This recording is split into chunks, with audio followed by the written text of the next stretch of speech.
Today we will start the third part of our course, which is Inferential Statistic. And the purpose of us learning Inferential Statistic is using those informations related to probability and make decision. We will only learn 7.123, not 7.4. And I will start with 7.2. Now, the thing is, our textbook, just like for some strange reason, a lot of textbook in the last 5 years, they took out one section, which in my opinion, very, very important. The structure will be pretty much like this. From 7.2, we will learn constructing confidence interval for mu with sigma known. And then confidence interval for mu with sigma unknown. Now, after that, we will go to 7.1, that is confidence interval for population proportion. And then I think next week, then we will go to 7.3, confidence interval for population variance or population standard deviation. So we will do it in that order. Now, here's the thing. This part here, confidence interval for mu, this part here is not in our book.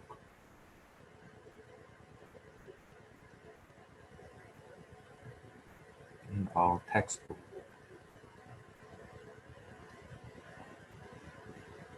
It was there before. I think they still have it in the 11th edition, but then in the 12th edition and now 13th edition, they suddenly take it off. While in my opinion, that's actually the very important part. So I will start with 7.2 with the material not in our textbook. Okay. Will that be in our test, Thomas? Yes, it will be in our test. This part here will be in our test. Okay, it will be in our test. Then you will see what we learn here will be used in when sigma is unknown and when we do the confidence interval for proportion. Okay, so it's not without reason I purposely put that the first part that is not in our book back to our curriculum. No, it's not without purpose. It's because that's actually the building block for the other two sections. I think in the winter, I tried to teach that at ELAC College also. I tried to teach that without teaching this yellow part, and the result was like students really confused. So what ended up happening is that the next day, I taught them this all over, and then they have a better understanding on what happened in the next two sections. Okay, so let me start with that 7.2. Let me call that 7.2 start. I wonder if I can do that. 7.2 start. That is for population mean. Maybe I write it down. Yeah, I cannot do start. 7.28. Here I will do 7.2a confidence interval for mu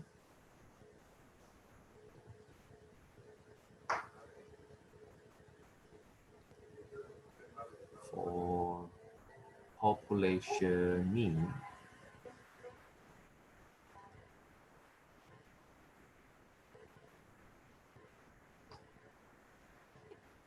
with sigma population variance node.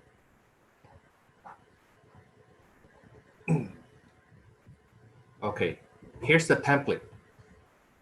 The template is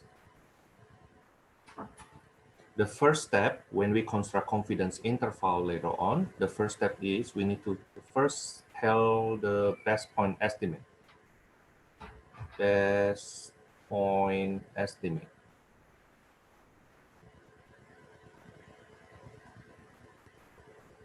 I will explain later on why we do it this way, okay? But the best point estimate for mu hat is x bar.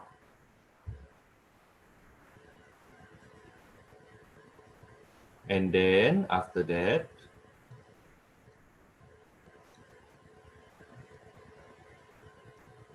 we will look for critical value. And our critical value will be C score. Okay.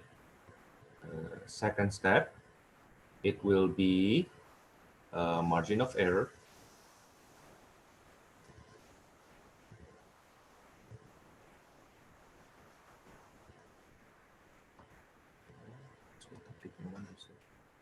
Margin of error E, which is given by critical value multiplied by sigma over square root of n. Now this n is sample size. And then the third step, confidence interval for mu, I call that declaration.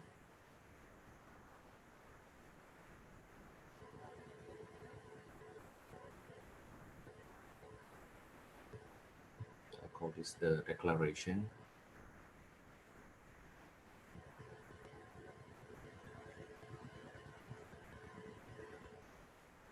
That is the best point estimate minus margin of error less than mu less than best point estimate plus margin of error. Now, structurally, if we look at the number line, we will first find the best point estimate, which is x bar. And then from this best point estimate, we will add and subtract margin of error.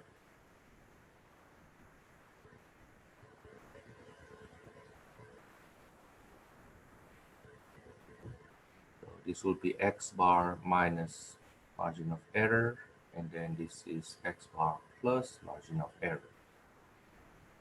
So our confidence interval will be the interval from x bar minus e to x bar plus e.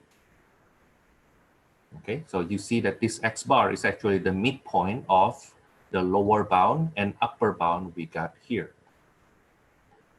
The lower bound and upper bound, this x bar is actually in the middle.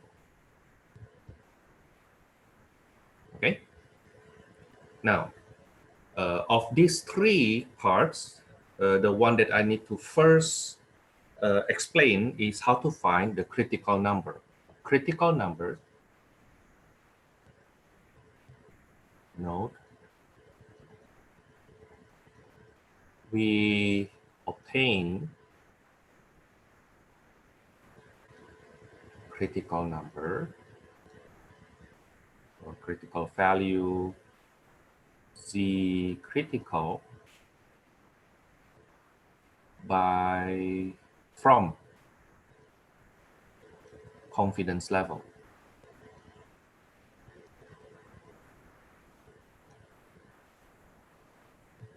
As the following. Suppose we say confidence level to be 95%. That's the most common confidence level being used in social science. Now, when we say confidence level is 95%, then what does it mean? In a second. You know what? I forgot to save this one.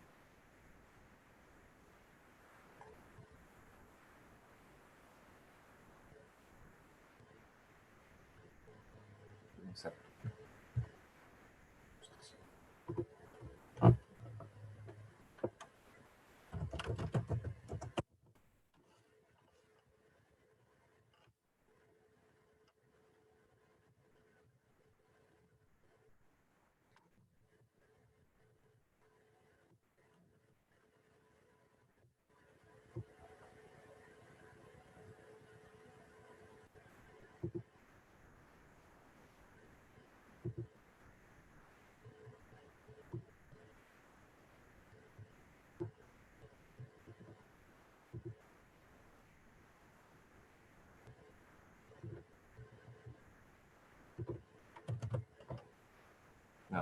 when we say 95% confidence level, it means the following, that the 95% will be in the middle of that standard normal distribution.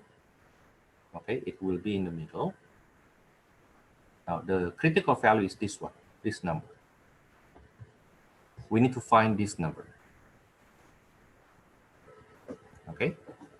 Now, because that 95% is in the middle, then the remaining 5% will be evenly distributed to the left tail and the right tail, each 2.5%.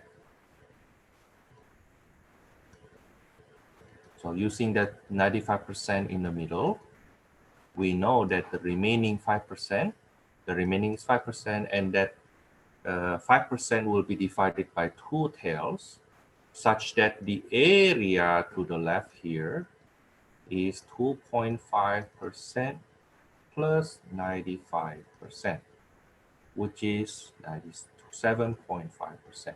Are you okay with this? Therefore, the critical value that we are looking for can be obtained by inverse norm 0.975, 0, 1. This 0.975 is the area to the left of that critical number, not the confidence level. So, but from the confidence level, let me not use it. From that confidence level, you get the tail, right? Each tail. Now, this 97.5% will be that confidence level plus one of the tail, not both of the tail, plus one of the tail. While this 0, 1 here is because that's a standard normal distribution.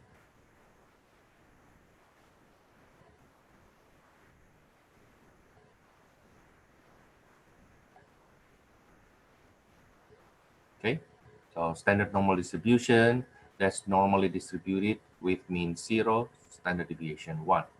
Do you remember that? Okay, now then from there you use your calculator, you will get, I believe, I happen to memorize this number, 1.95996.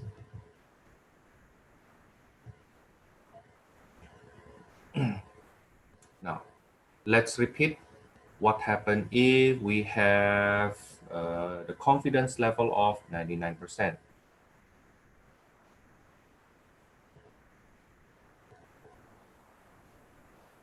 What happened if we have confidence level of 99%?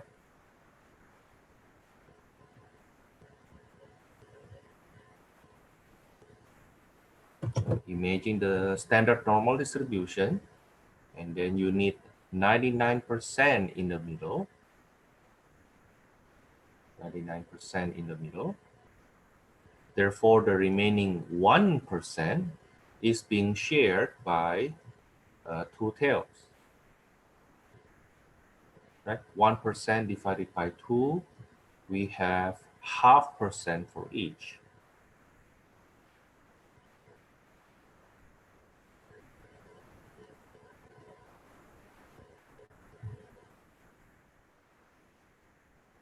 Now then, the critical value we are looking for must have area to the left that one tail 0.5% plus 99%. So the area to the left will be 99.5%. Is it okay? I mean, if you want me to go slower, I go slower, but I don't want to teach this twice. I don't want to maybe later on 1 hour later, Thomas, how do you get that C-score again? I would like, Okay, any question? Do it now. Nothing? Okay, so the critical value will be inverse norm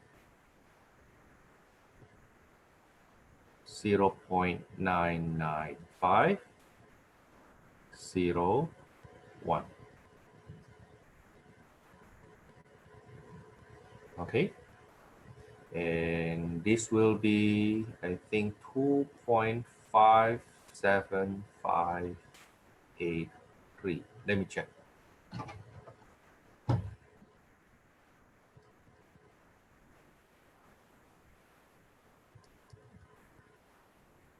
Yeah, that's right. 2.57583. Now, with that said, let me ask you to try finding fine critical value for confidence level 98% first. And then after that, find critical value for 90%, confidence level 90%. Okay, let me give you 5 minutes for this. We will be back at 8:45. Okay, let's start. For 98%, it means the area in the middle is 98%. The area of each tail will be 1%. Right? So the C-score has area to the left, 99%. And the C-score will be, the critical value will be inverse norm, 0.9901, which is, as I remember, this is 2.32 something.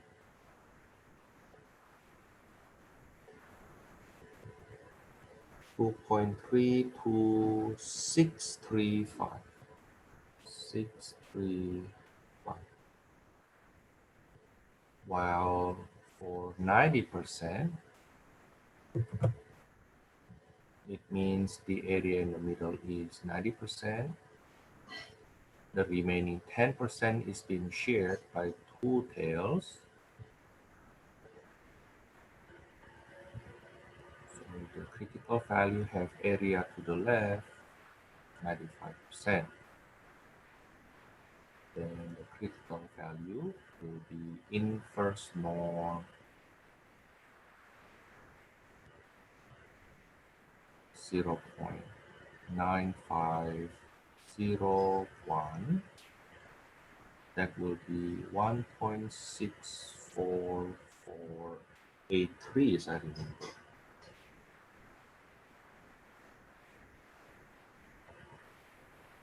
$64485.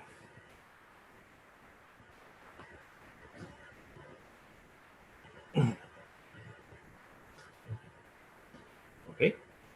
Now, let's do a theoretical problem. Let's do a theoretical problem. Suppose, for example, we want to construct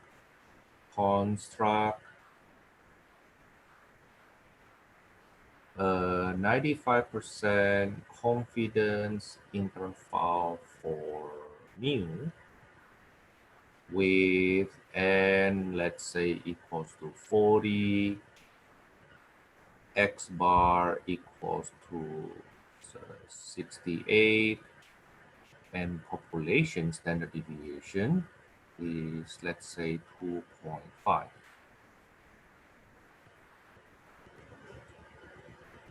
And how do we do this? One, the best point estimate, which is mu hat actually. Best point estimate is x bar equals to 68. Now this notation mu hat means the best predictor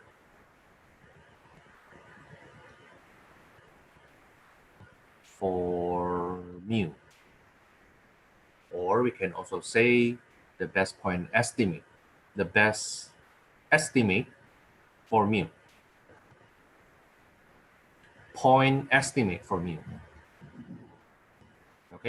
So you will also see later on that P hat actually the best predictor for P. Best predictor or best point estimate for population proportion. Okay, now, but we have seen from central limit theorem that if you want to predict mu, the best predictor will be the sample mean. Okay, that's because of central limit theorem. Central limit theorem says the following. Central limit theorem says that if distribution is normally distributed with mean mu and variance sigma squared, then the sample mean distribution with size n will be also will have the same mean, and the variance will be sigma squared over n. That's what we learned before. Now the thing is if we have sample means, then our sample mean, even though that's from the sample, okay, is the best predictor for our population mean. Okay, if I can choose, when we say best point estimate, it means if I can choose only one number to predict mu, if I can only choose one number to estimate mu, the population mean, then the best one number we can choose is sample mean. Right. Let's say I change this story a bit to, for example, that of 40 students I survey, the average height is 68 inches. Okay, and the variance I know for the height of students is 2.5. 2.5. The standard deviation is 2.5. Now then, what can we say about the average height of all students? What is the average height of all students? Now, of course, very likely it's not 68 though. If you ask me, oh, then what can you say about mu, right? Okay, very likely it's not 68. Very likely it's not 68. But the problem is 68 will be your best choice because giving other numbers, either greater than that or less than that, is worse. Okay. Simply because this is very likely to be wrong, okay, simply because this is very likely to be wrong, doesn't mean other choice is better. Okay, doesn't mean other choice is better. Okay, so if you try to look for mistakes from this 68 here, you can find a bunch. They're very, I mean, come on. Since when the sample mean predict precisely what's the population mean? We don't expect that. We don't expect that knowing the average height, the mean height of 40 students, and this 40 students, sample of 40 students, happen to have the same average height to be to the population average height. That's very, very unlikely. Very, very unlikely. Okay, very, very unlikely. But at the same time, though, well, I mean, when we say very unlikely, we say that, well, it could be more, could be less, right? Could be more, could be less. But the thing is, when you try to say it's more, do you have any reason? Because whatever reason you use to say that it's more than 68, that same reason can be used to show that it's less than 68. In other words, even though 68 may not be, very likely is not the population mean, but among other choices, if you can choose only one number, other choices will be even worse.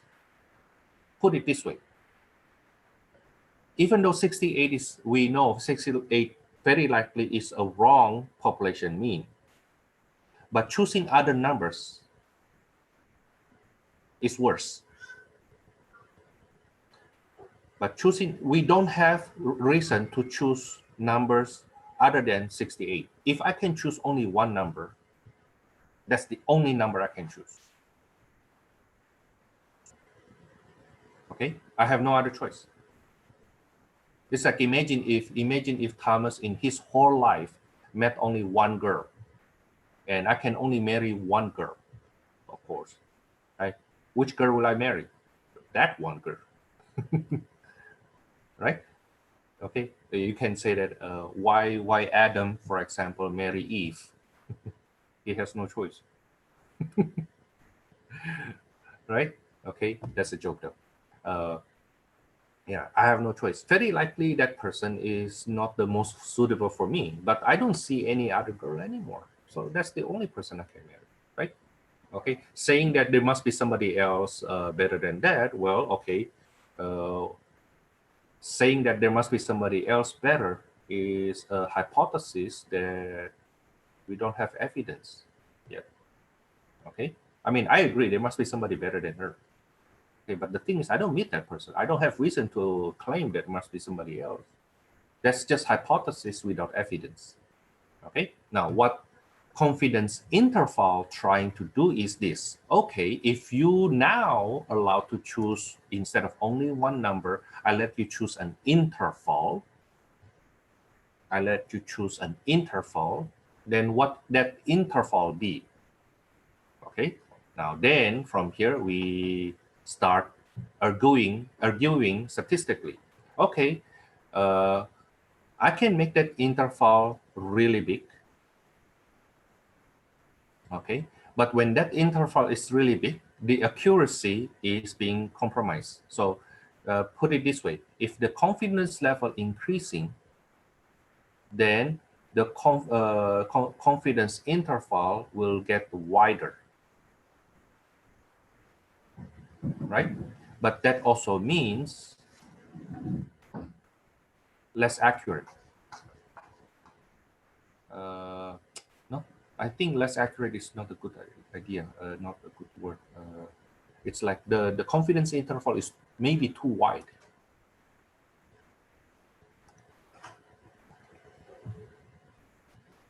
It's too wide and can't make decision from there.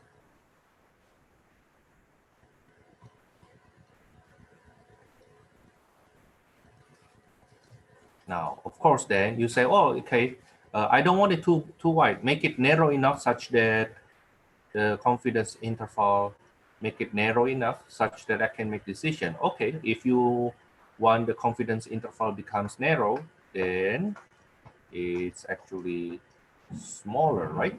But when the confidence interval is narrower, the confidence level will decrease. It's less likely to be true. Now, let me make this kind of illustration. I don't play soccer, but I like watching soccer play. Imagine Thomas trying to have shoot the goal, a free kick. Okay, and I know I can be watcher only because I don't kick well. I mean, I learned Taekwondo. It seems like I practice to kick someone instead of something.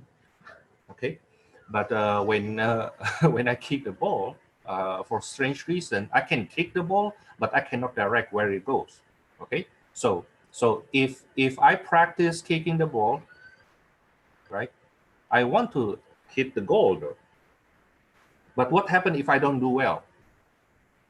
Well, if I don't do well, one way to do it is instead of practice more, we change the rule, right? You make the goal becomes wider.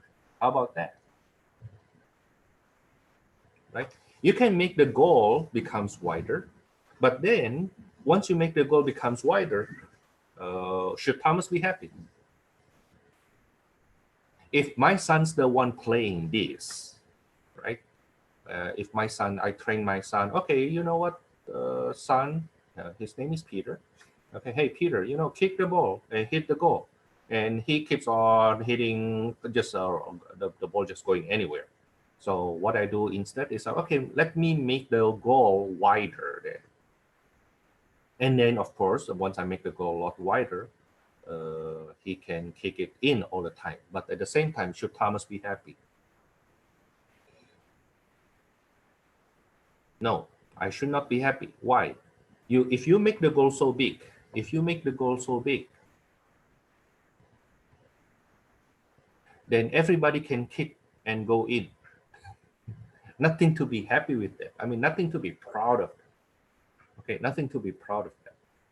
If you make the goal become so big, such that everybody can do that, nothing can be proud of that. Okay, like you may have somebody else's son, actually you close his eyes and then ask him to kick the ball and it's still going in.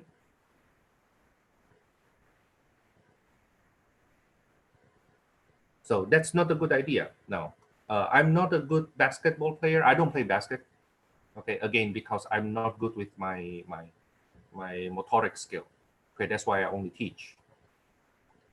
Okay, now when I try to do the free throw, as you expect, it's not going in. I'm not good with my motoric, right? So there are two choices. Either I practice more, or I quit, or the good plan is make the ring a lot larger, right? That's one way. You make the ring a lot larger, then whatever I throw, it will always going in, and everybody will clap on my success of throwing the ball in. But once you make it large enough, then whoever throw that from any direction, from any position, will be able to throw it in. So should Thomas be proud? No. Okay, because what? The ring is too big, right? The ring is too big, such that whoever doing that can do it even with closed eyes, right? Okay, so if you make your target to be so easy to achieve, nothing you should be proud of. Okay, if you want me to make this class to be too easy that everybody will pass, you should not be proud of. And therefore, if that's the case, you should not be proud of when you transfer to UCLA, for example, because what? Because you pass easy teachers only. Now, of course, once you go to UCLA, either you study hard to catch up to the system, to the quality they have, or you can tell them to reduce the quality again, the way you had at ELAC college, right? So no, it's not a good idea actually to lower the standard. It's better idea that you increase the standard. But at the same time, I understand that when you increase the standard, if you keep the standard, then there will be some people not able to shoot the ball free throw like just Thomas is one of them. Okay, so eventually, then what Thomas should do? Well, just repeat, keep on practicing, right? Keep on practicing. Okay, until I reach certain point that the coach will say, hey, Thomas, you pass, barely pass, but yeah, you pass. That's better than, you know what, sir, you need to make the ring bigger. Why? Too many people cannot shoot it in. Well, if you cannot shoot it in, why you say other people too? Speak for yourself, dude. Right? Okay. No, I'm just saying that it has something to do with the confidence interval we are talking here, has something to do with the quality of result you want to get. If the confidence interval, the interval becomes too big, then nothing you can do with that in the end. Nothing can you say. At the same time, if you make it too narrow, right? If the confidence interval too narrow, such that you can make decision, the confidence level at the same time becomes too small. So there's a trade-off between those two. Okay, I should not be a teacher that is so hard such that first nobody pass, and second you cannot do anything with what you learn. No, that's not the point. So I should not make one of the rule, I should not have this mindset. How do I know that I'm too hard or too easy? See how many students passing. No, that's not how we should do that. We should see uh, the mastery level of the core, the material that you're supposed to learn. Okay. Now, if you have good mastery level, why don't I let you pass? I should, right? Okay. And for you to pass, you don't need to have 90%. In fact, do you notice that the way I do my grading cutoff is the following: 90%, 79%, and 68%. Right now, for me to give you an A, you're supposed to get a lot higher than 90. But then I will be confident enough to give you that A if you score 90 or above. Right? Okay. Now, what happened if for you to get a B? The B is supposed to be 80 minimum. Supposed to be 80 minimum. But with the way I teach you, the way I do the extra credit, right? Which is actually just from your quiz and test. Okay, the way I give you the extra credit. Then if you get 70, if you get 79, I will be confident enough to give you that B, even though it's supposed to be 80, right? But if you get 79, yeah, I'm happy to give you that B. Okay, how about that 68, Thomas? Well, supposed to be 70, but if you get 68, yeah, you have the quality. Maybe because of me asking wrong question at one time, one wrong question at wrong time.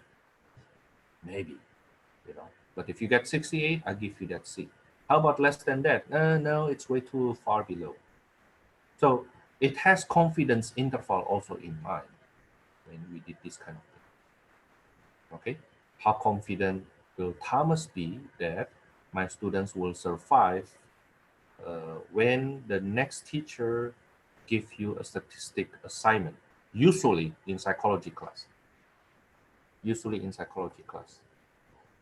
Okay, now that's the background idea. Now, when you do problems later on, have this in mind. Okay, have this in mind.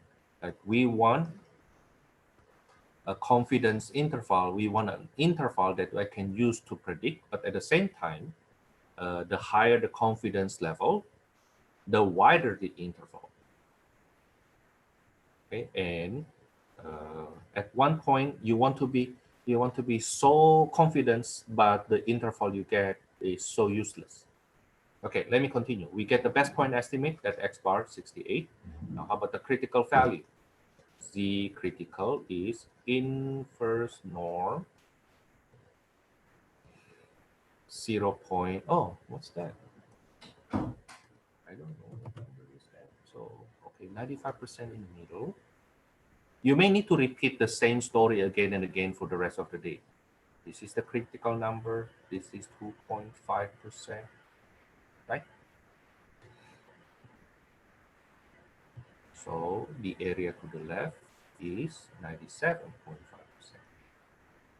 Okay, then I need to use my calculator. Inverse norm 0.975. It's standard normal, so the mean is 0. Standard deviation is 1. This will be not 1.95996. Step 2, then margin of error. Margin of error. From that best point estimate, what number should I add and subtract to get the upper bound and lower bound of that uh, confidence interval? Then the margin of error is given by critical value, which is 1.95996,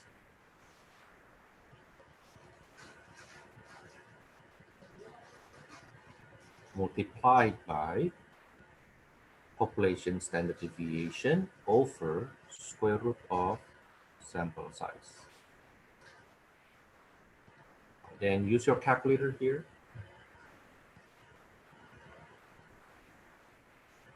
1.95996 times 2.5 divided by square root of 40. Now, please spend time to do that. Okay, use your calculator and confirm that you get the same number, 0.77474.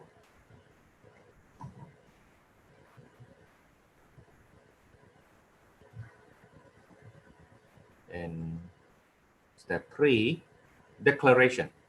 95% confidence interval for mu. Don't forget to declare that is best point estimate minus margin of error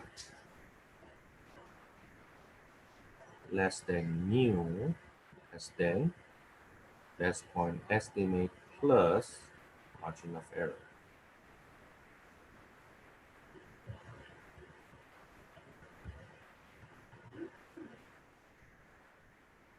That is 67.22526.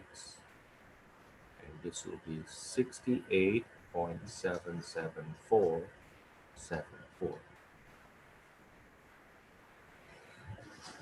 Okay. Then we find that we are 95% confident that the actual population mean is in this interval. So notice that this confidence interval does two things, reveal two things. It actually takes advantage of two things. First one, it quantifies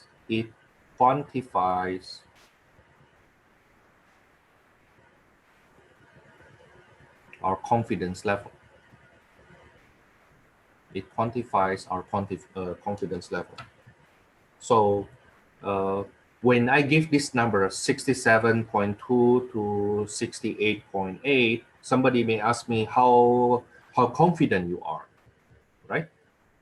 Most of the time when people ask us how confident you are, we tend to say, oh, I'm confident, I'm very confident, I'm somewhat confident.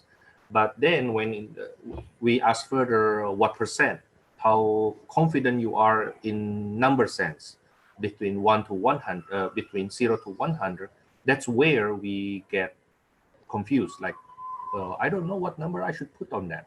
So it's like this, okay. One of the question my parent asked me was, Thomas, like when I was about to get married, right?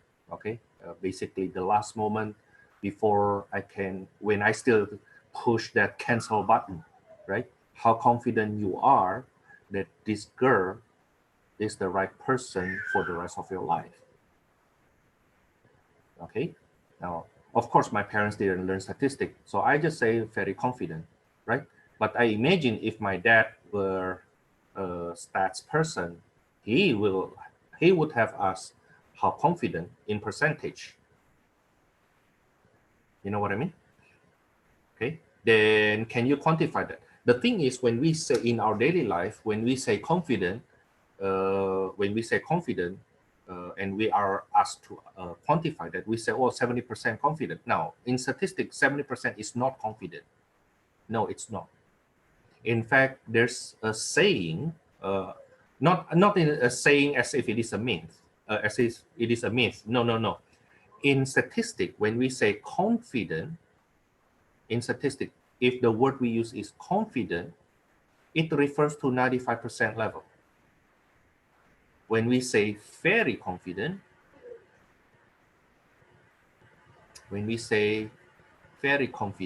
it refers to 99% confident, sometimes 98.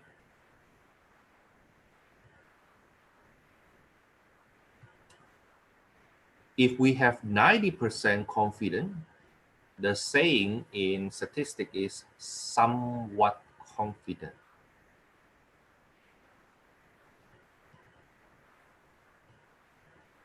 So be very careful when you talk to a statistic person.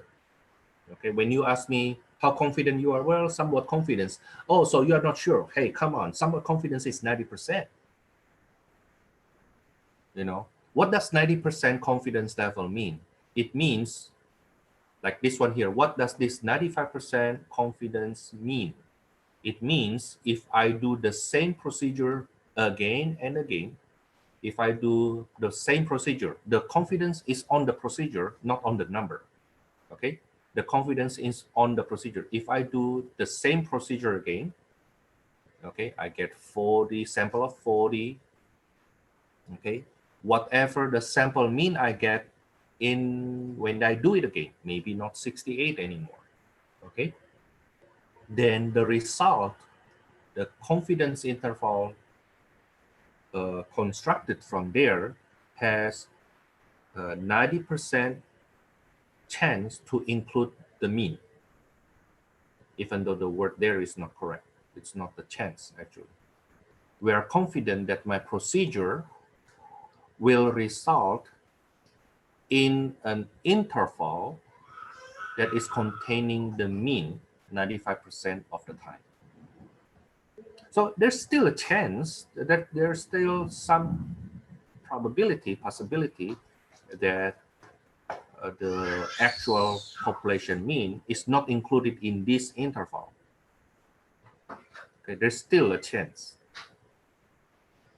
Okay, there's still a chance. Now, what is the probability for that? Well, approximately 5%. Okay, 1 out of 20 chance. The way I say it is actually not correct technically, but let me just say it that way.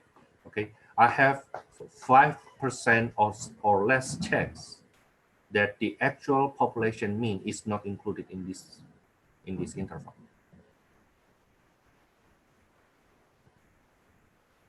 Okay, so can I be wrong? Yes, I can be wrong, but I can even now tell what's the chance of me being right.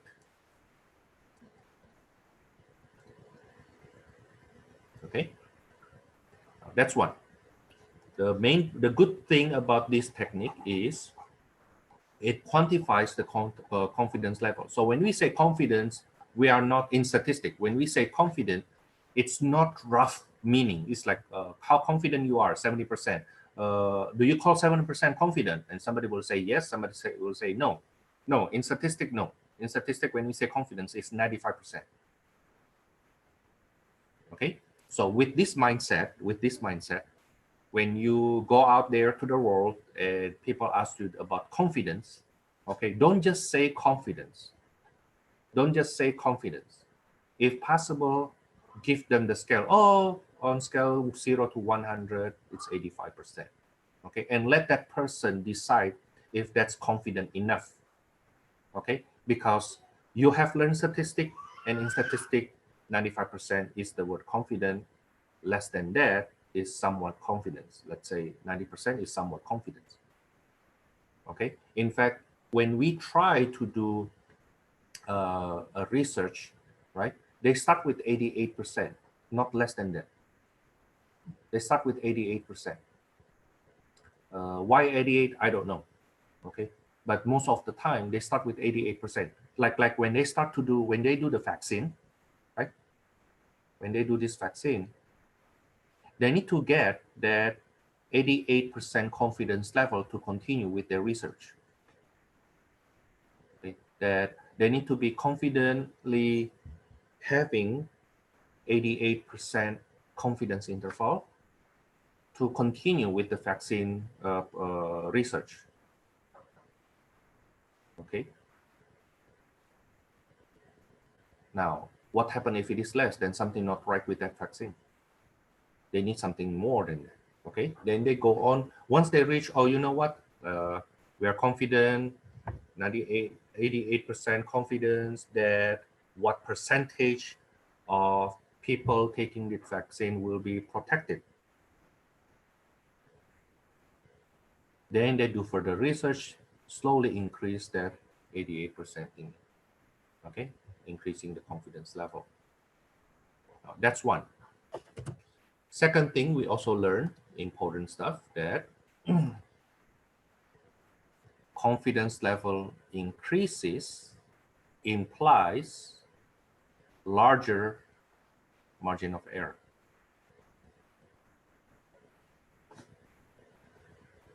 In other words, the interval get wider.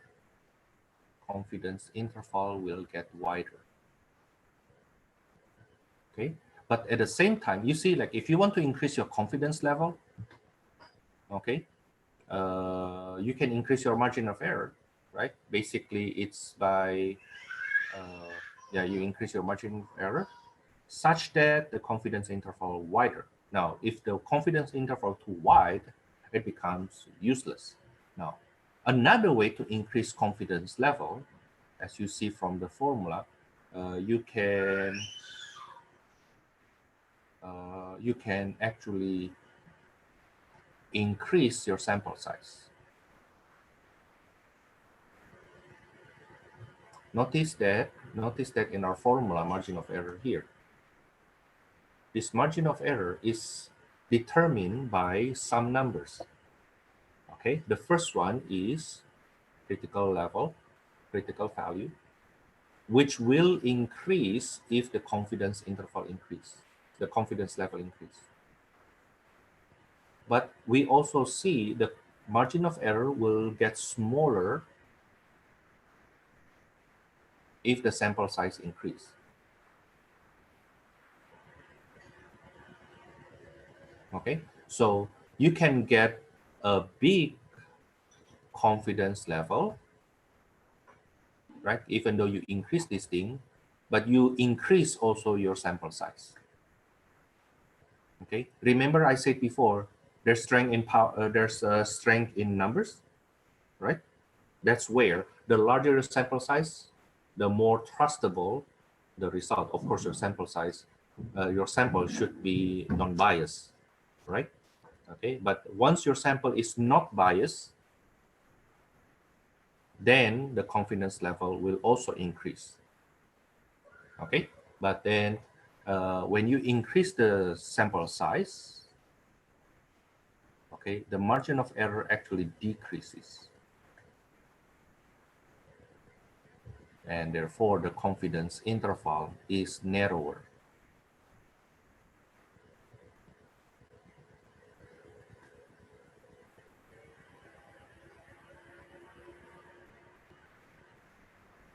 Okay, so you see how if later on we want to control the resulting confidence interval that we get, like let's say when somebody asks you, Thomas, you know what, I want to be very confident with the confidence intervals that you get. Can you give me 99% confidence level, Thomas? I can give you that 99%, but at the same time, uh, I don't want that to be too big. Okay, that's fine. Then increase the sample size. Okay, if you want to be more confident, then increase your sample size. Okay, that's one way, because increasing the confidence level will increase your critical value, and to compensate that, you can increase your sample size also. Okay, now let's do one more problem before we get into word problem. Now, this time I want you to do it. Please do it. You do it. Okay, I start with x bar 20 equals to, let's say, 107, and sigma equals to 15. Confidence level, make it 96%. When you do confidence interval in my class, you have to do it in these 3 steps. In fact, I need you to show that step 1, step 2, step 3. I need you to show them. Okay, so let me guide you a little bit. The first step, you need to do the best point estimate. The second step, you need to do critical value. That's the second step of part 1. And the second step is margin of error. Okay, and the last step, declaration first.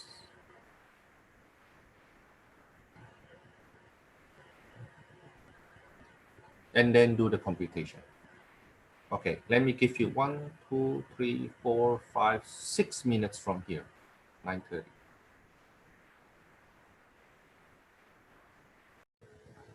So best point estimate is 107, critical value, notation was not correct.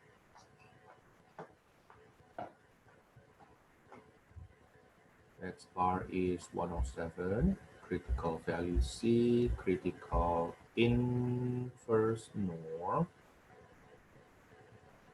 What percent the area to the left of critical value?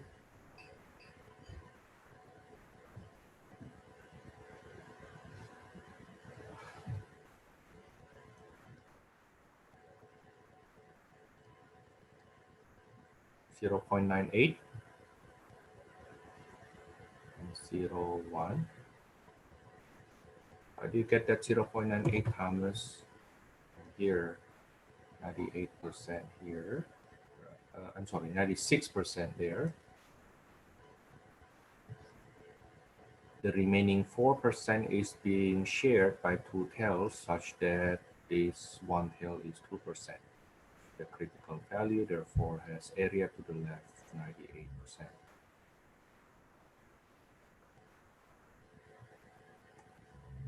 That will give us 2.05374. And margin of error will be 2.05374 times 15 over, oh, Thomas, what is the sample size? Notation, this is the sample size.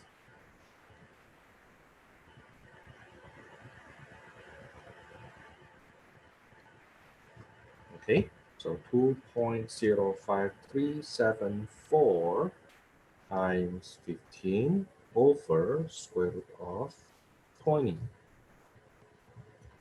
This is 6.88845.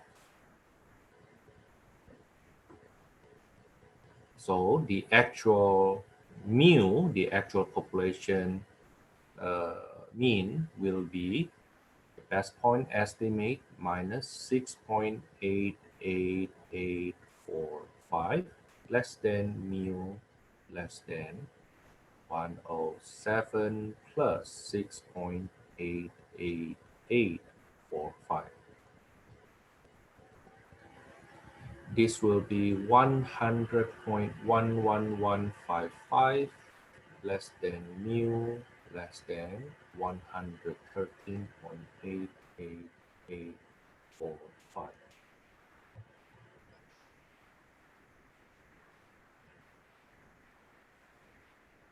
Okay. Further note. No. In my class, I want your confidence interval be expressed in that notation. Something less than mu less than something. Something less than the parameter less than something. Okay. It is common, especially in non-scientific article like a newspaper, to express confidence interval as x bar plus minus e.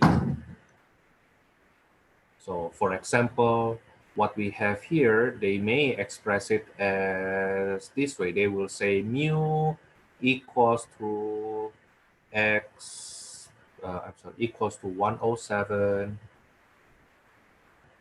plus minus 6.88845. Now, in my algebra class, I do not allow my student to use this notation when they solve, for example, using quadratic formula. Okay, because if this were a solution of an equation, it has two solutions, the +1 and the -1. Now, I didn't want them to just stop here because this actually have different meaning in statistics.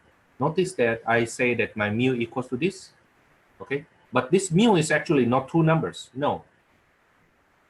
This does not mean mu has 107 plus something and 107 minus something, no.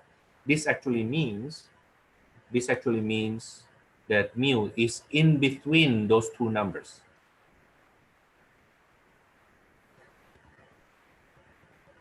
Okay, mu is in between those two numbers.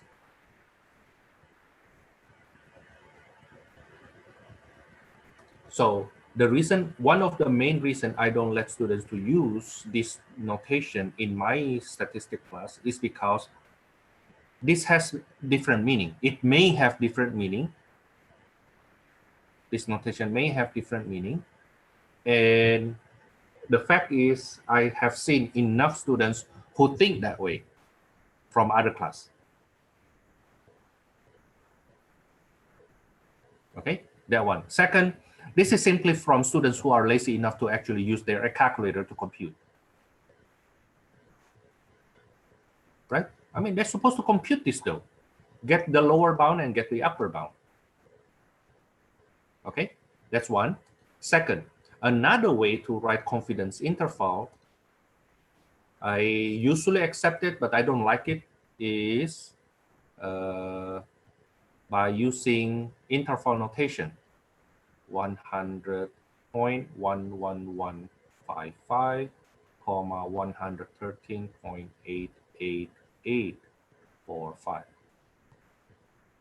Okay, but Thomas, you used that notation before when we did usual interval. That's true, but I don't want that here. I don't really like that here because it doesn't tell us what is the parameter you are actually estimating. This notation gives you a better view. Okay, this is the confidence interval for what? For mu. Okay, that's how we get the confidence interval. Now we can put story into this. We can put story into this. I can say, I call this example 2 star. Okay, because I use numbers from 2 star. Let's say construct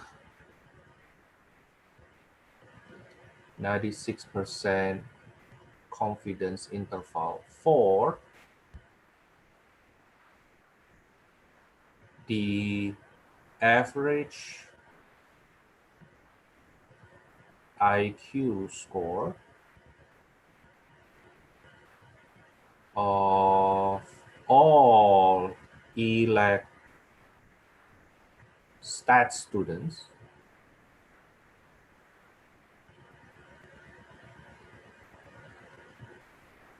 with sample mean of 20 students, sample mean of 20 students be 107 if this population standard deviation, so they actually do it in words so that you need to know the notation, and therefore you need then you know which format to use. It's population standard deviation to be 2.5. Now, instead of using the word population, sometimes they say the overall standard deviation. Okay, now this is basically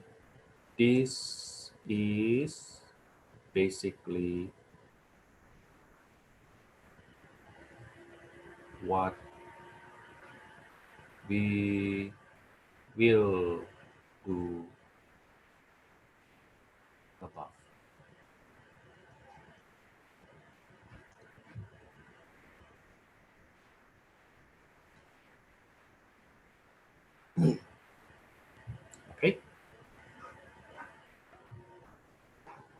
Now, subtopic.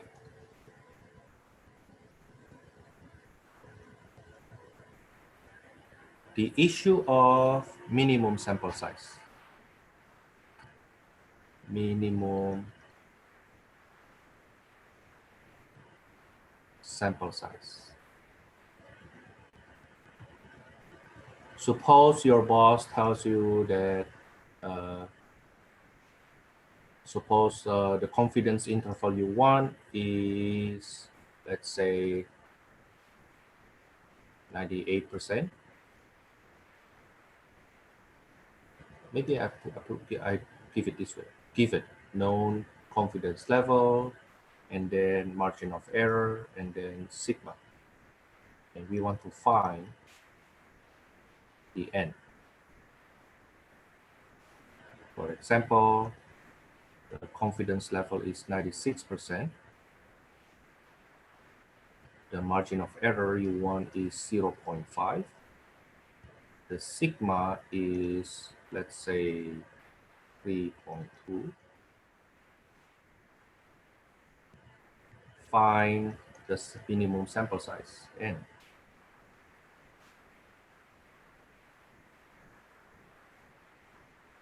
So instead of using the confidence level to find margin of error, it's the other way around, using the margin of error to find the sample size. Confidence level and n to find the margin of error is the other way around. Now, the formula is n is the ceiling of critical value squared times population variance over margin of error squared. The ceiling because we round it up. That's the formula. Okay, I will show you why first. Proof. The proof is actually coming from step 2. The margin of error equals to critical value times population standard deviation over square root of n. Now, I will reconstruct this, multiply by square root of n both sides, divided by e,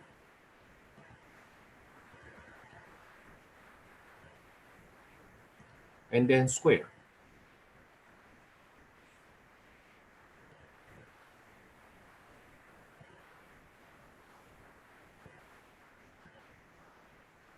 But this last number here, the result may be in decimal, while sample size is supposed to be an integer. So what we do is we always round it up.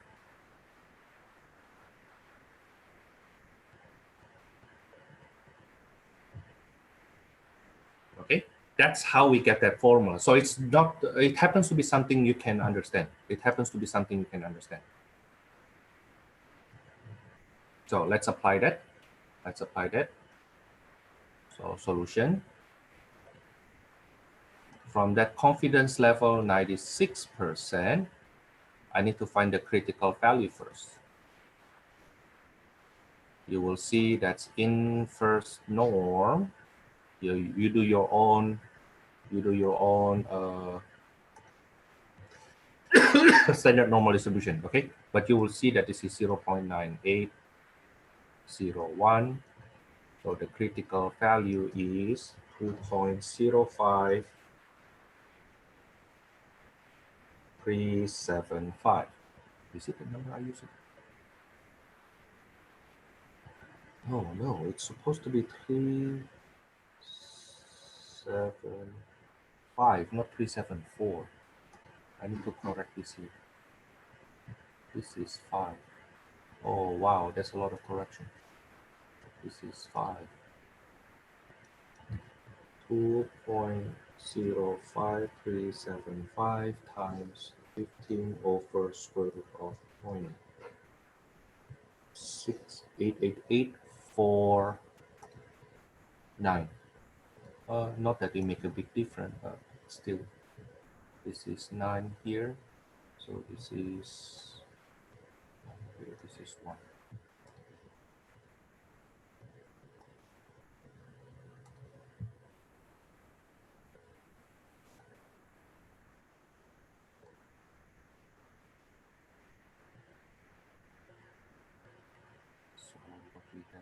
Right hand side here should also change.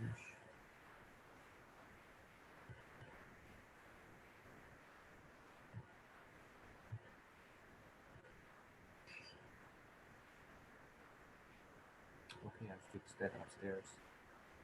Now then from here I go to the formula n equals to critical value square times population variance or standard deviation squared over margin of error squared. Or you can multiply them first, multiply, divide, and then square. Okay, because this is actually the same to say that use the ceiling of the square. That's also the same. Okay, so n equals to 2.05375 times 3.2 divided by 0.5, square that number, I get 172.76. I always round it up, so the minimum sample size will be 173.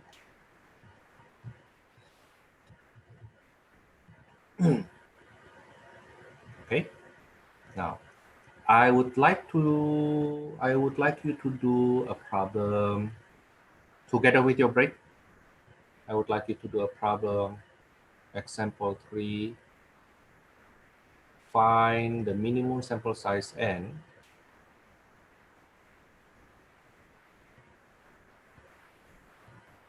sample size n if the confidence level is 97%, sigma to be, let's say, 1.8, with margin of error 0.3.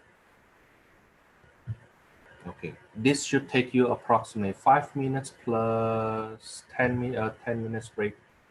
We come back at 10:05.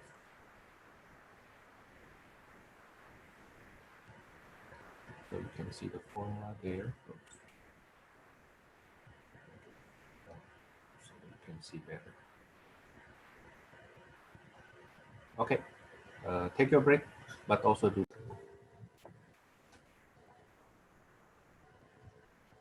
So first, the critical value is in first norm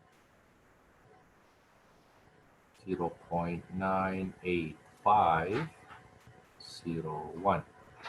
That's because of this 97% in the middle, so 1.5% for each tail, right? So the critical value has area to the left, 98.5%. And then I use my calculator, inverse norm 0.98501. I get 2.17009. So the minimum sample size will be the ceiling of 2.17009 squared times 1.8 squared over margin of error 0.3 squared.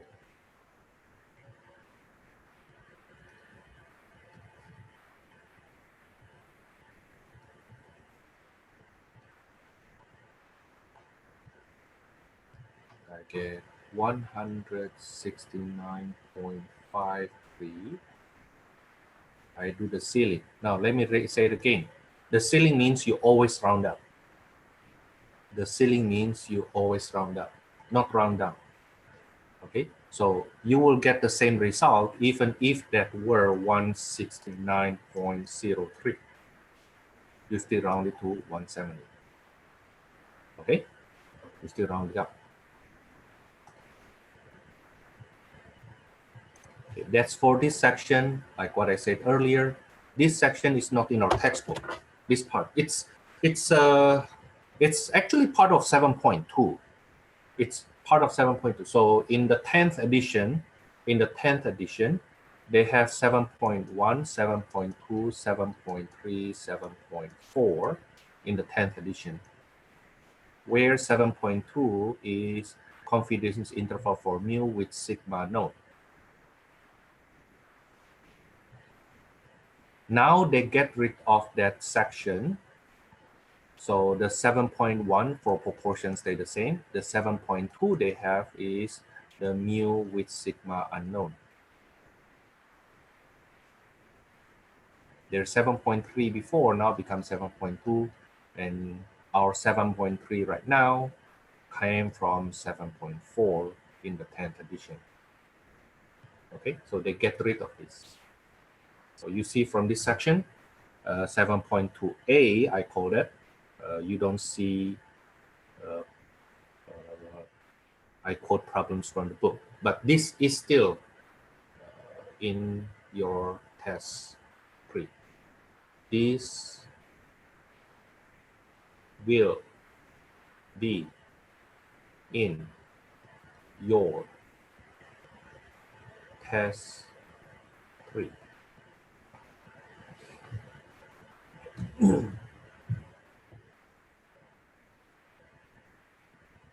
Okay, let me go on. The real 7.2 in our textbook.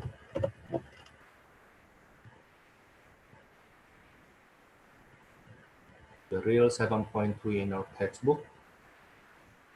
That's confidence interval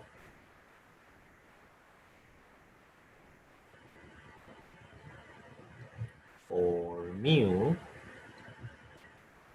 with sigma unknown.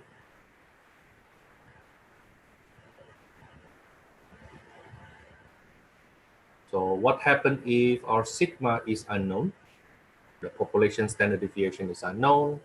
Then we will replace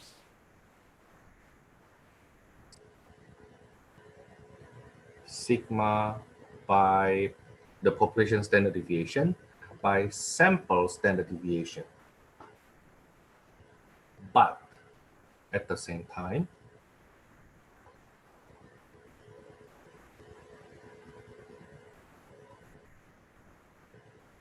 we will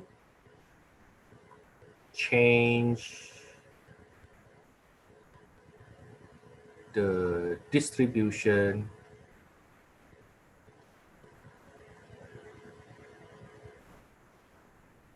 from standard normal distribution Z to student distribution T.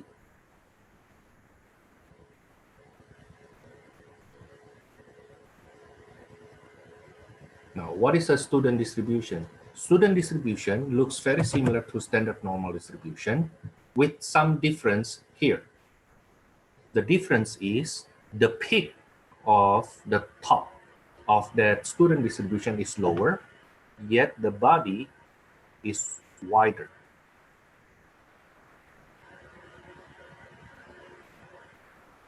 Okay, the tail actually longer. So for the black one, that's the Z distribution. The blue one will be the T distribution. Okay, the T distribution. Now I will just use standard normal. The graph look very similar anyway. I mean, if I don't put the T, put the Z here, you will not know which is which. We know for sure the T is lower. Okay, but you will see this T here depends on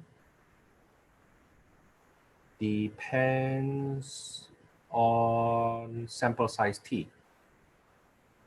The sample size N. We will use degree of freedom in our notation later on.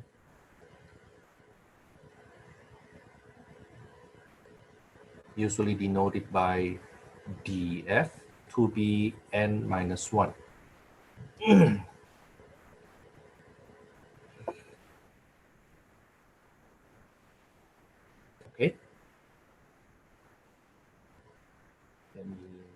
Also this, and then move it here.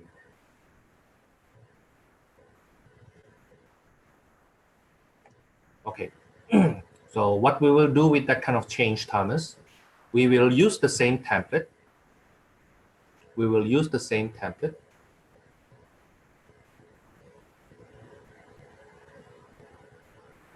With some modification.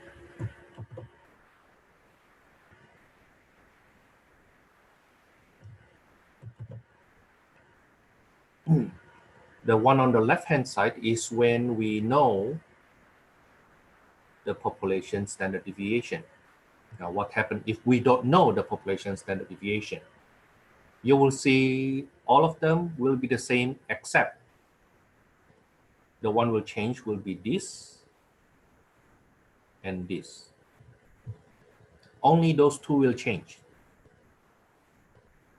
Okay, so the one we have here is confidence interval for mu with sigma known.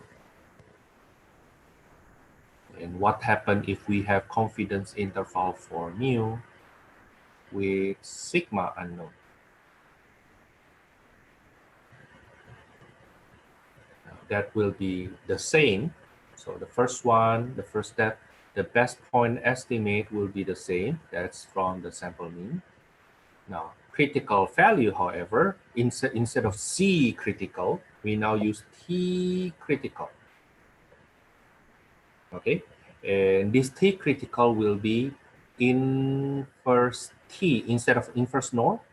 Like earlier, this is inverse norm, right? Inverse norm, area to the left, 0, 1, right? Okay, now we use inverse T. Let me use blue color so that you know it's changing, or maybe red. Get our better attention. T critical equals to inverse T, area to left. The second number is degree of freedom. And I will show you how to use calculator later on. Inverse T is usually right below inverse norm. Now, margin of error will be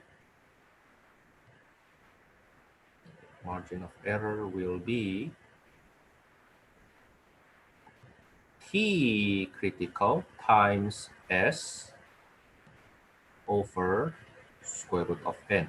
Only those two changes, the critical value, and therefore the margin of error will change. The way to compute the margin of error is the same. It's just that we do substitution here and here. Okay, now then how about the third step? The same, exactly the same instead. Okay, the confidence interval for mu, the declaration first, is best point estimate minus margin of error less than mu less than best point estimate plus margin of error.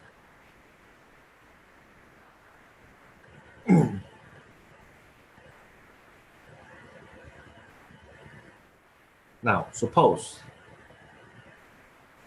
for example, suppose we want to we have this x bar equals to, let me take the example from what we have before, 40, 68, 2.5. So x bar equals to 68, the n is 40. Now instead of s, I use instead of sigma, I use s right now. The sample standard deviation instead.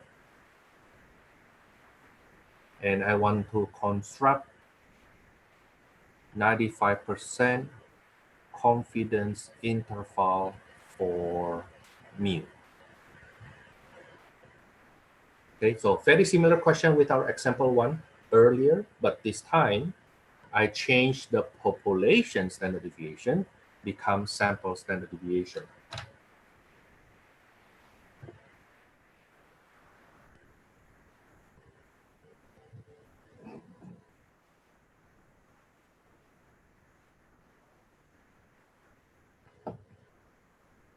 Just like before, every time you do your confidence interval, you need to follow my 3-step procedure. Well, since I'm your teacher, so I can be insistent, right? I can be, what you call that? Yeah, I can be insistent. I can insist that you have to do it this way. In reality, however, when you submit a statistical report for confidence interval, you actually still supposed to show the same thing.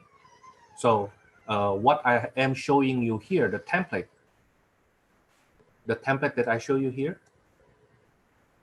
is actually the standard form a statistician will report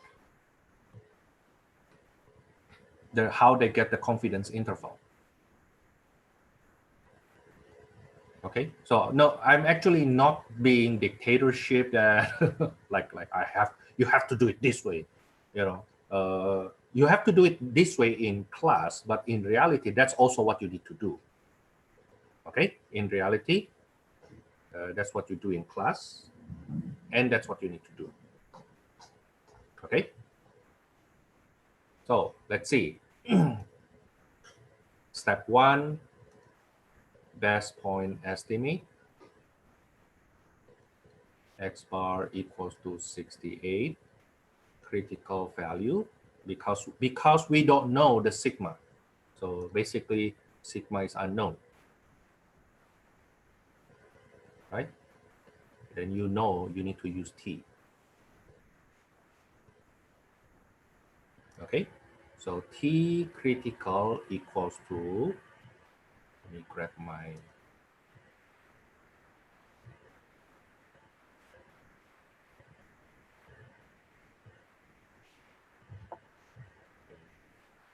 standard normal distribution, but now I call this T distribution. Okay, I need 95% in the middle. The remaining 2.5% will be shared by 2 tails. My T critical here will have area to the left, 97.5%. Okay, so I will use inverse T, 0.975, that's the area to the left, comma, degree of freedom, which is 39. That 39 comes from 40 minus 1. Degree of freedom is always 1 less than the sample size for now. The rule of thumb is the degree of freedom is the sample size minus the number, the number of sample group you have. So in future, when we do slightly higher stats, you may have 2 samples, right? 2 group of samples, then you will subtract by 2. Okay, now then how to use our calculator. Give me a second, I call my calculator up.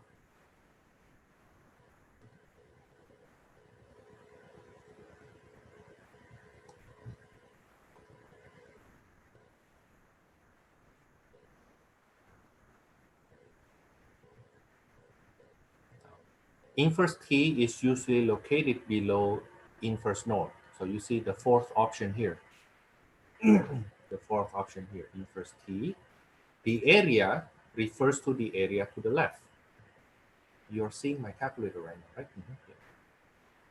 So this is 0.975, enter. The second number is the degree of freedom, in this case is 39. That will give me 2.02269. This is 2.02269.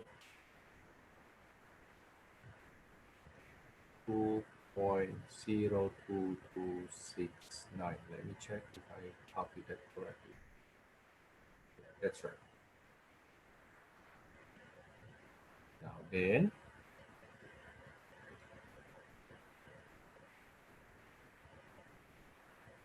the second step.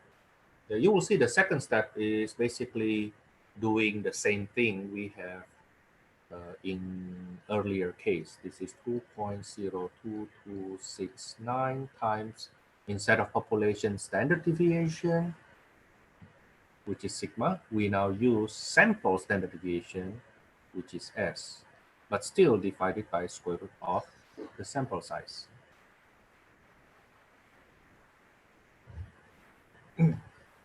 Okay, so 2.02269 times 2.5 divided by square root of 40, I get 0.79954. Step 3, and 95% confidence interval for mu will be 68 minus 0.79954 less than mu less than 68 point 68 plus 0.79954. That will give us 67.20046 less than mu less than 68.79954.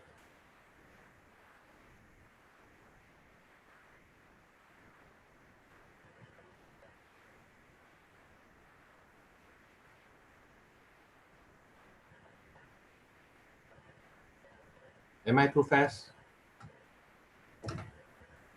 Yeah, so far nobody talked to me yet for today. I don't even know if you're there, but that's fine. I'm recording this. As long as you get it, then that's fine.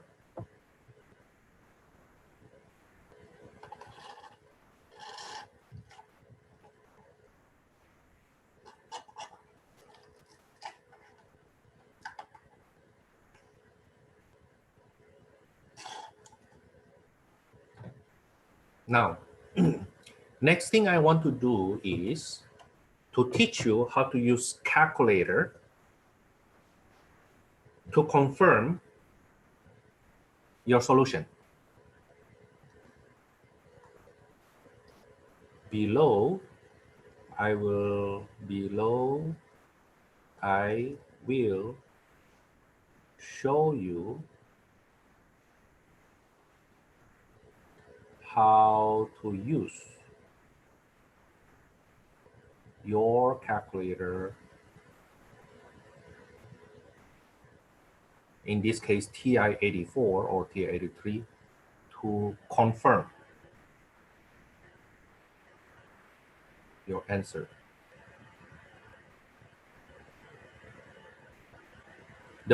In the past, I didn't teach this. In the past, I don't want to teach this.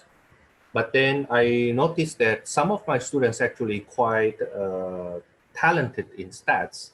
And then I want them to tutor in the math lab, right?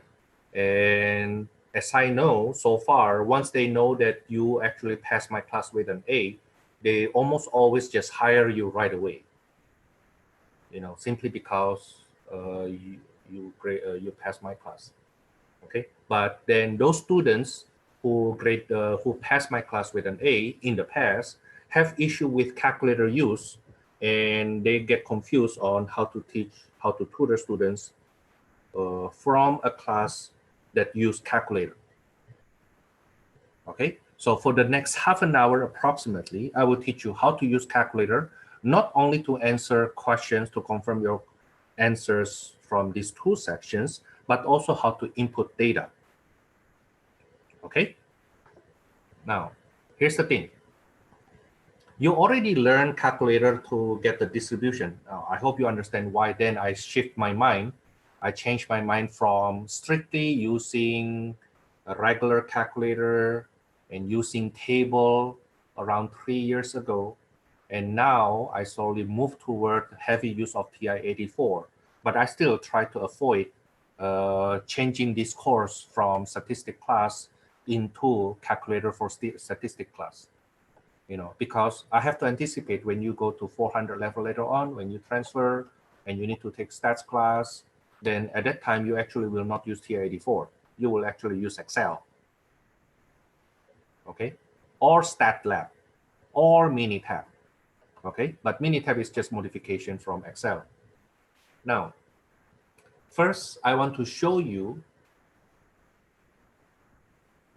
how to find confidence interval for mu with sigma known.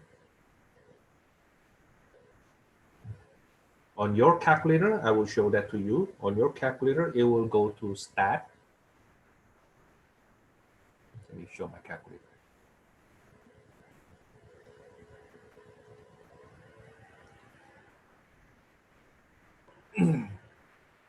You will go to stat.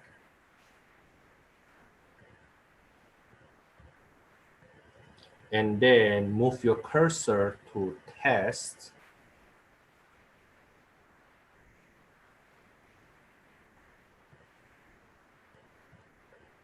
And then move your cursor down to Z interval.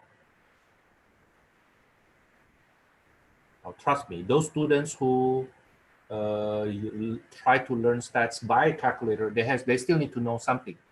We are trying, when you do confidence interval for mu, then you need to use Z as your critical value, right? Okay, so how do we know that we need to use Z interval? If sigma is known, then the critical value is Z. Okay, now let's see.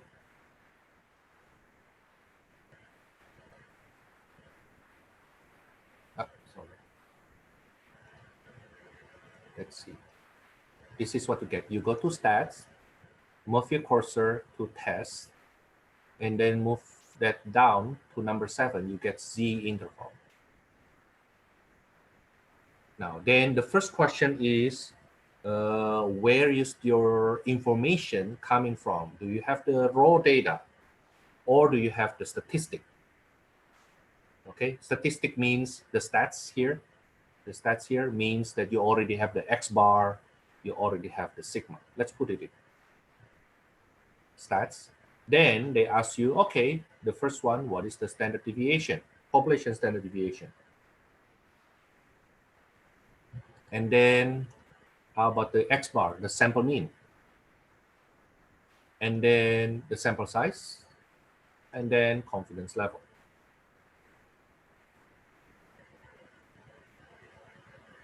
Okay, so coming back here and choose stats. Choose stats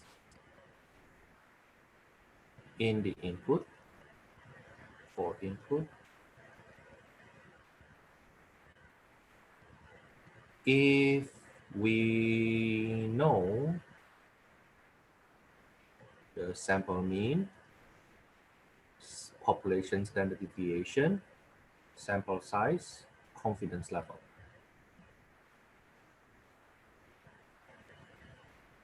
You choose data,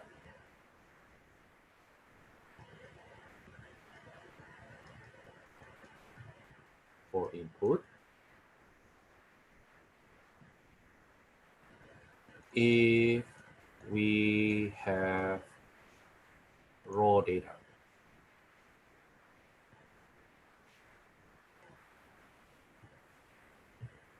Okay, now let's do the example we have earlier from 7.2a. Yeah, I use blue here. For example 1 we have from 7.2a. That is that n equals to 40, X bar equals to 68, sigma equals to 2.5, confidence level 95%.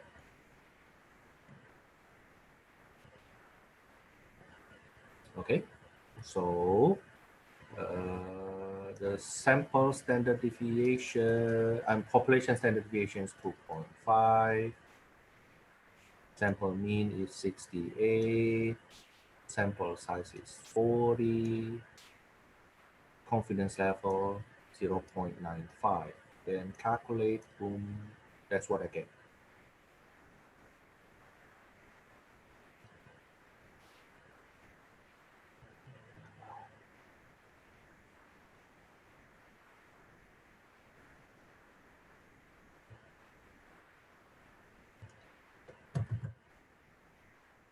That's what I get. Now compare this to what we have earlier in example 1.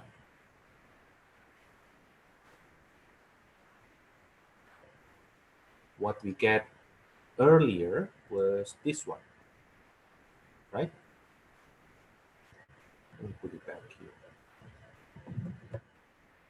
Notice that my calculator is only accurate to 3 decimal places. Okay, only accurate to 3 decimal places. So I have in the past students actually insist that they know how to do it, but it turns out without showing me any work, and it turns out, of course, if you cannot show me any work, then the only way you can do it will be by calculator, right? That's the only way it can happen. Of course, other than if this person cheating from somebody else, right? Okay. But then when I say, can you tell me what is the 4th decimal place? If you really do it by hand, you just like you was misunderstanding me that I thought it's only 3 decimal place times, and then tell me what is the 4th decimal place. And that person cannot do it. Of course. Of course. Why? Because that person just used calculator.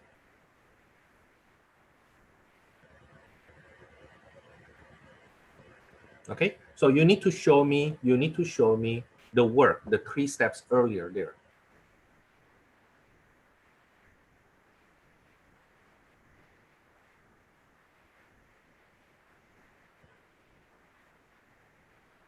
Okay.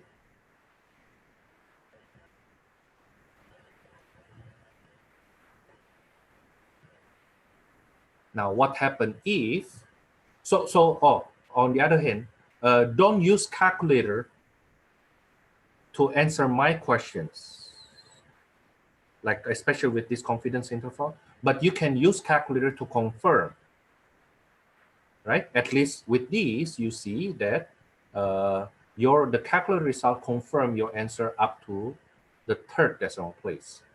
Does it mean, is it possible that my answer in these 5 decimal places is actually wrong, Thomas? It's still possible, but very unlikely, very unlikely. Okay. Next, step 2, the second case. What happens if we want to find the confidence interval for mu with sigma unknown?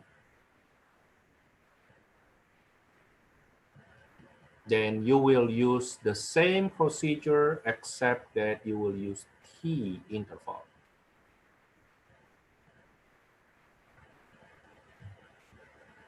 Okay, you will use t interval.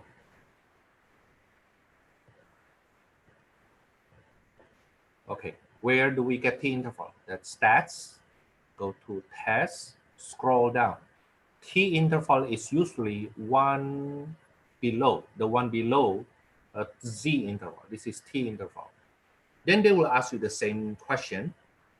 Okay, is your input from data or your input from the statistic?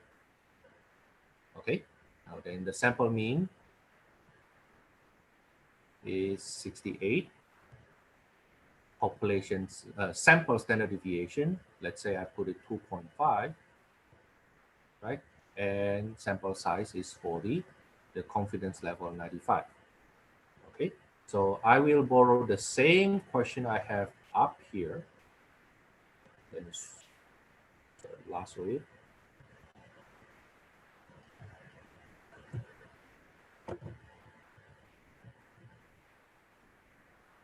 And put it here.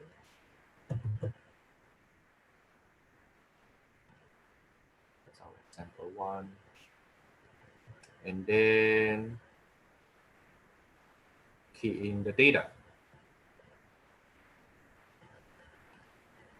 Calculate. That's what I get.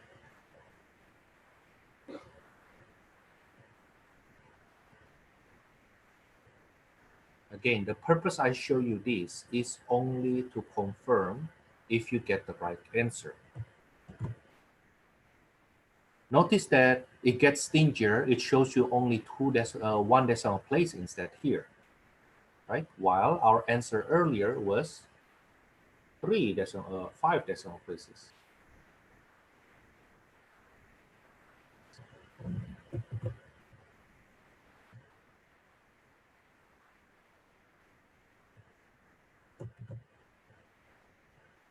Okay. I know they usually round it to 3 decimal places, but it turns out in this case, if you round to 3 decimal places, it will become 67.200 and 68.7997 actually. 68.800 because the last number here is, the next number is 5, so they will round it up, right? So our textbook will round it to 3 decimal places with rounding up for that 5. But then when they type 67.200, they will omit these two, because they're just 0.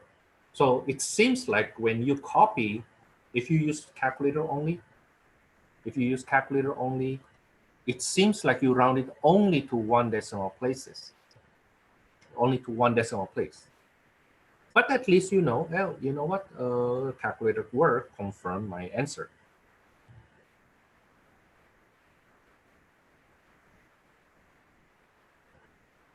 Okay, now let's do 1 or 2 problems from our textbook in regard of this 7.2.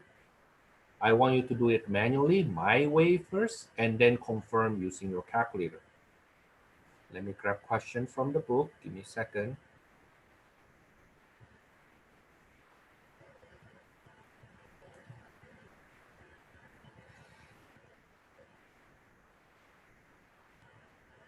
There are plenty of things I need to turn off because the memory is getting a lot less recently.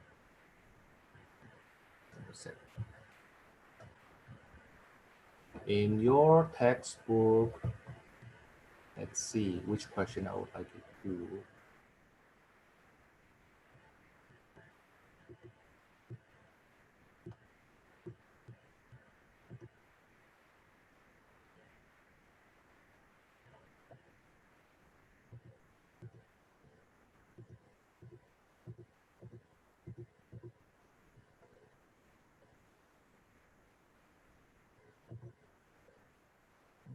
Oh, give me a second. Where am I?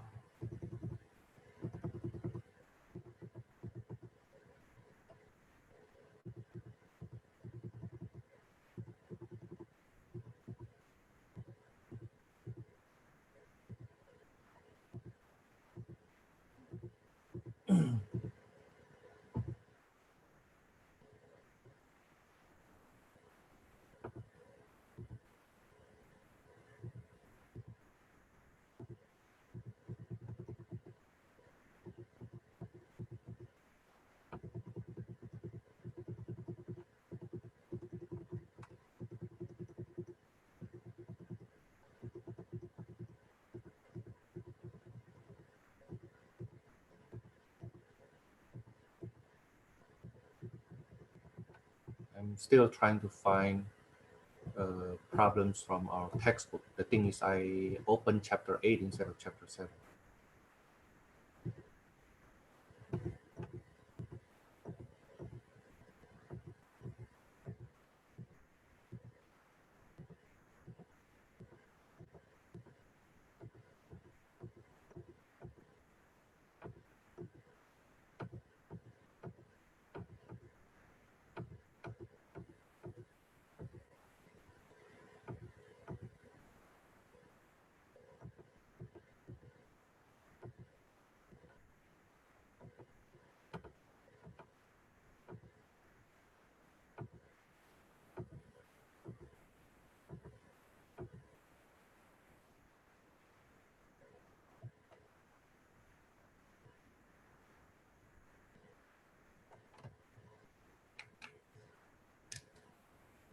Okay, let me ask you to try number 8 from our textbook.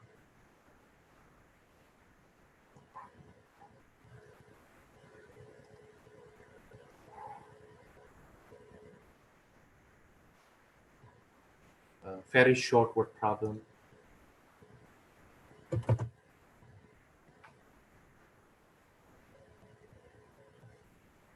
I think you should take less than 5 minutes for that.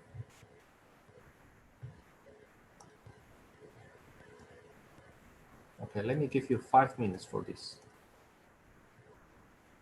So do your step 1, 2, 3, and then once you're done, then confirm your answer with your calculator.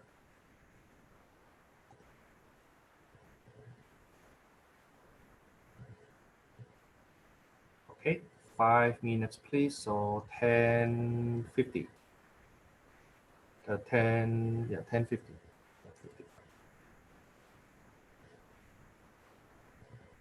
Do as much as you can. Usually after step 2, once you get the margin of error, step 3 just a little work. Maybe I give more because I want you to use calculator also. Maybe 10:53. Okay, so you get 8 minutes. Okay, try it, please. So step 1, best point estimate is x bar equals to 30.4. And then critical value, notice that we don't have population standard deviation, we have sample standard deviation, therefore we will use t. Okay, so t critical will be in first t. Oh, what is the confidence level? Confidence level 95, so the area to the left will be 0.975.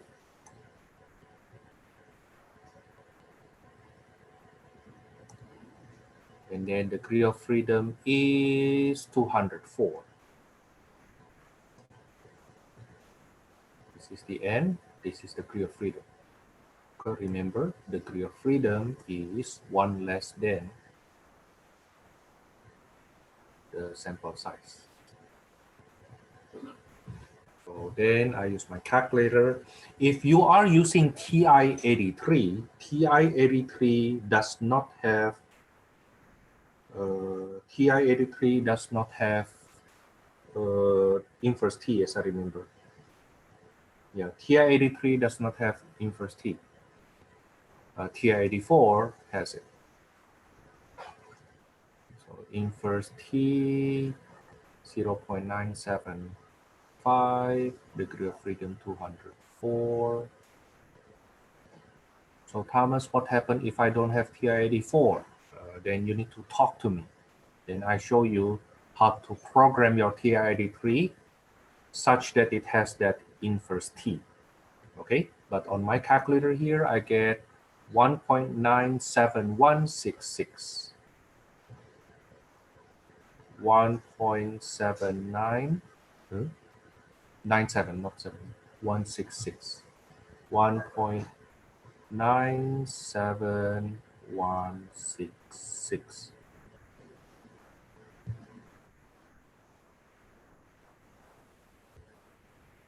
Second, margin of error equals to 1.97166 times sample standard deviation 7.1 over square root of 205.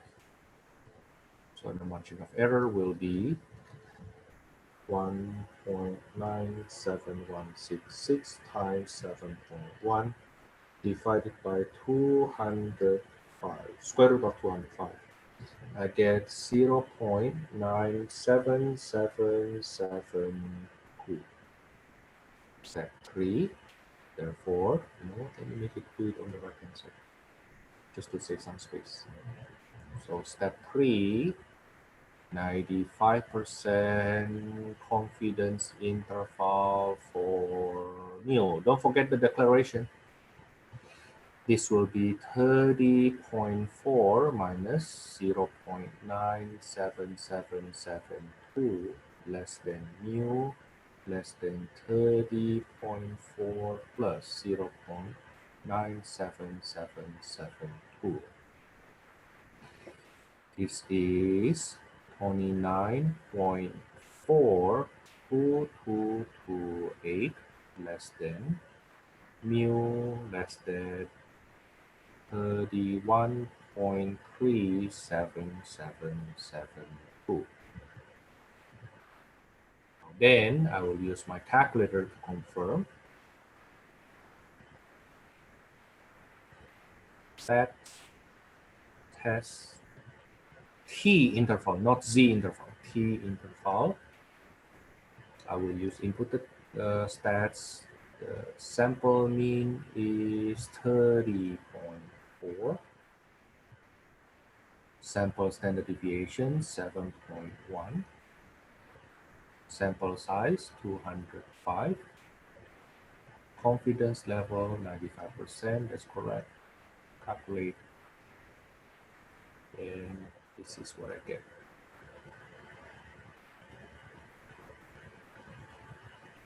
Okay, again, you do calculator only to confirm. What happened in your test, Thomas? Do I need to use calculator to confirm? No need, no need. In your test, I just need this. I just need this. Okay. But sometimes if you ever wonder, like, oh, did I do this problem right? You know, then you use calculator to confirm. Be aware that when you use your calculator, it only goes up to 3 decimal places. Okay, only goes up to 3 decimal places.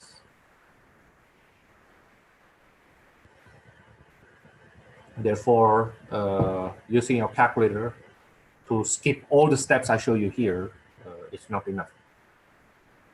Okay, I need you to show me the work. Okay, keep it that way. I need you to show me the work. Let's do one more problem in this nature, and then we go to other type of situation. So let's say, let me see, I want to do number 12.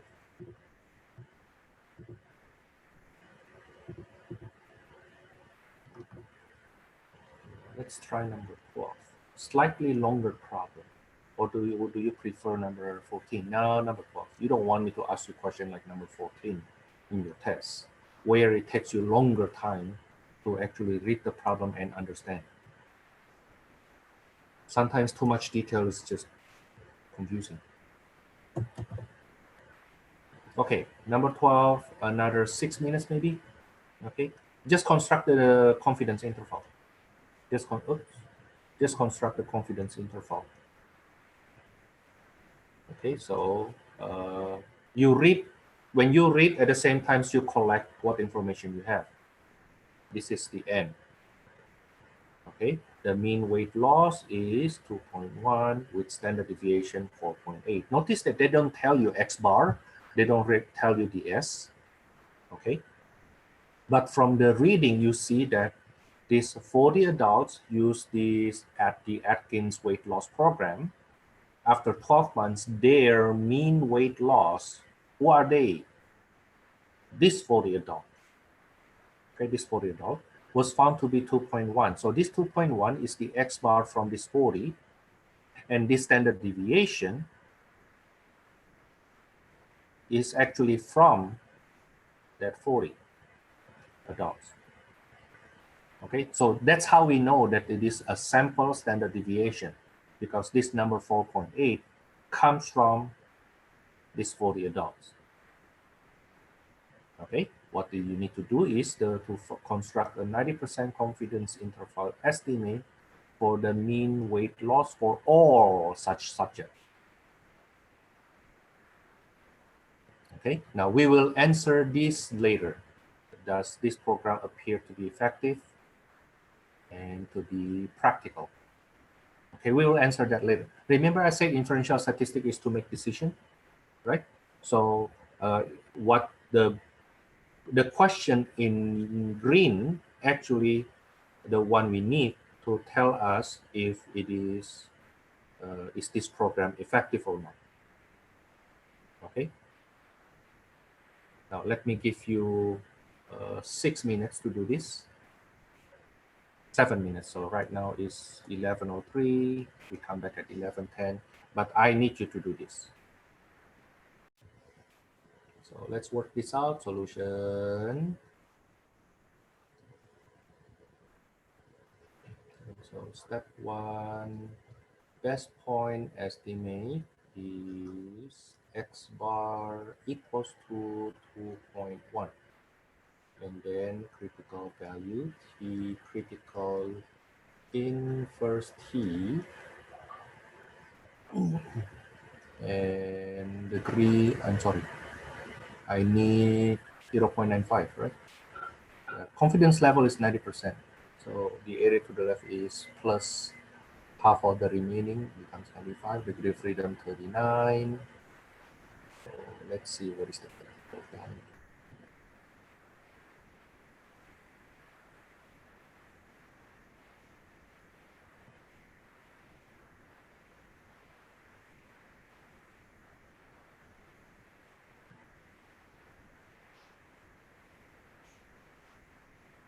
1.68488. 1.68488. And then margin of error is 1.68488 times standard deviation, sample standard deviation 4.8 over square root of 40.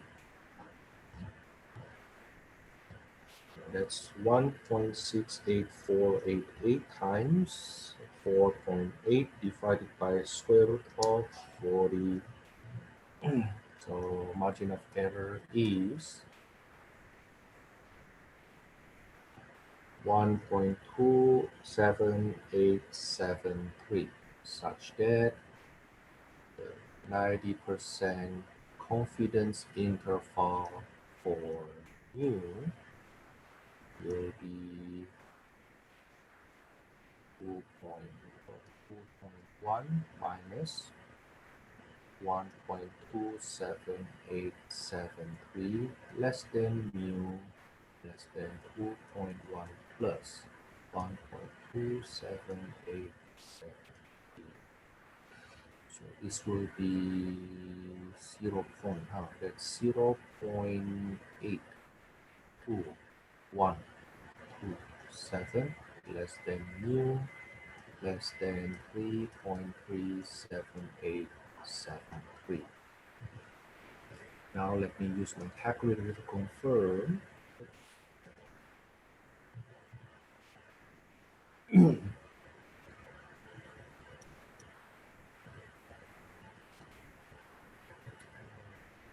Stat S T interval data is the stats is 2.1 for the sample mean. Sample standard deviation is 4.8. Sample size is 40.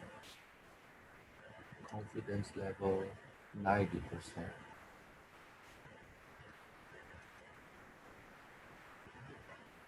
Okay, so screenshot.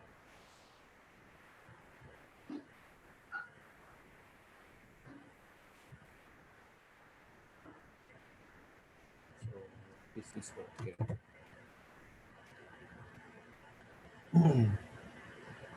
So Yeah, this, I got the same thing, so it works. okay, good. On the right hand side, because I have 6 digits here, but our calculator will only give 5 digits. Yeah, so it was missing the 3. It was missing it. Okay, so you get it right. Now, why do we have that difference? Maybe I prefer rephrasing it. Why does our textbook, just like a lot of other textbooks out there, recently uh, not teaching, not teaching confidence interval estimate for mu with sigma known. Now the reason seems to be well, they think they have good reason, okay, because it does not make sense according to them. It does not make sense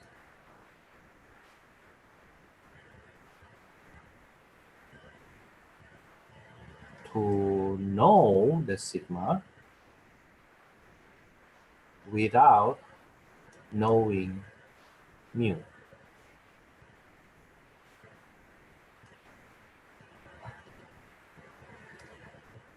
That's the reasoning. And if you think about it, it is true that when we compute our mu and sigma, right? Our mu is actually the first extension, right? Our mu is the first extension. So we have px, for example, here, okay? And then this is px squared. So the mu is the sum of px, which is the result of the first extension. And the variance is the sum of px squared minus the square of p, the sum of px, the square for the sum of px.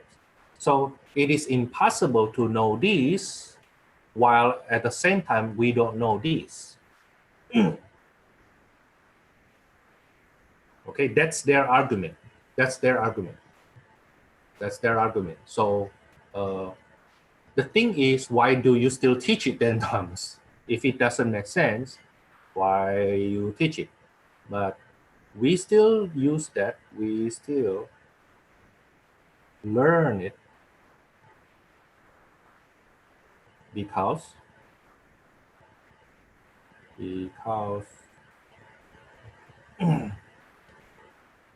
first, we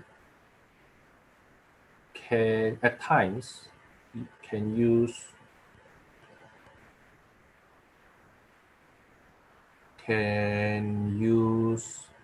past result samples. I'm sorry, past population standard deviation. Oh, but Thomas, that's from different population though. That's not from the same population. It is true. But here's another reason why.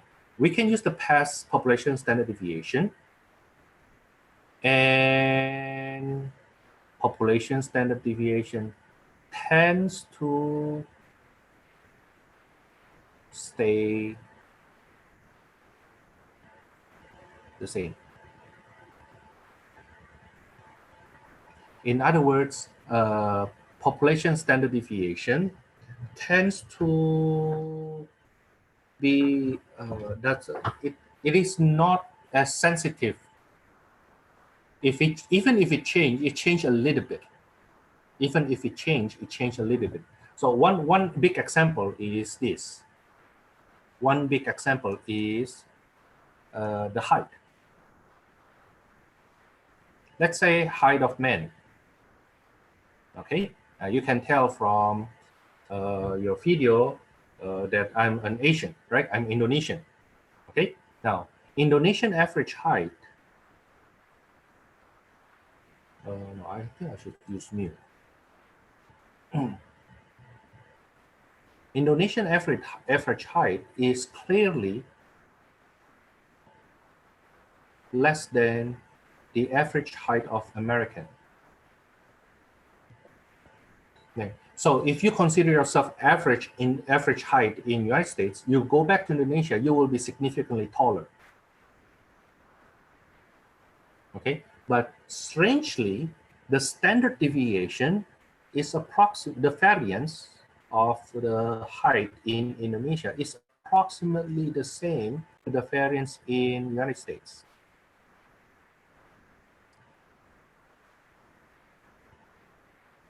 Okay, that's one case. That's one case. Another case is now the average height of US people in 1950, for example, is actually less than the US height current one. I mean, on average, we actually get taller, better nutrition. Okay, better nutrition, better energy drink, better milk, better cheese, right? More additive. But at the same time, the standard deviation and therefore the variance also of US people height in 1950 is approximately the same to the average height, to the height of US resident in the current one. Okay. I'm not saying that they are exactly the same. I'm saying that they are less sensitive. Okay, not that much different. Okay, so what happened is, the issue later on is, do we prefer to use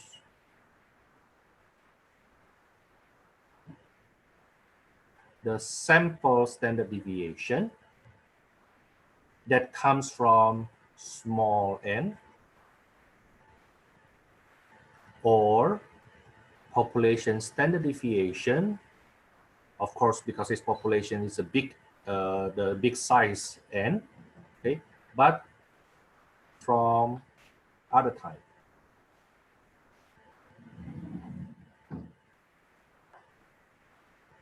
That's the choice. Okay. Don't forget that, yes, it is true that the standard deviation from other time, let's say from 50 years ago, it could already change though. It could already change.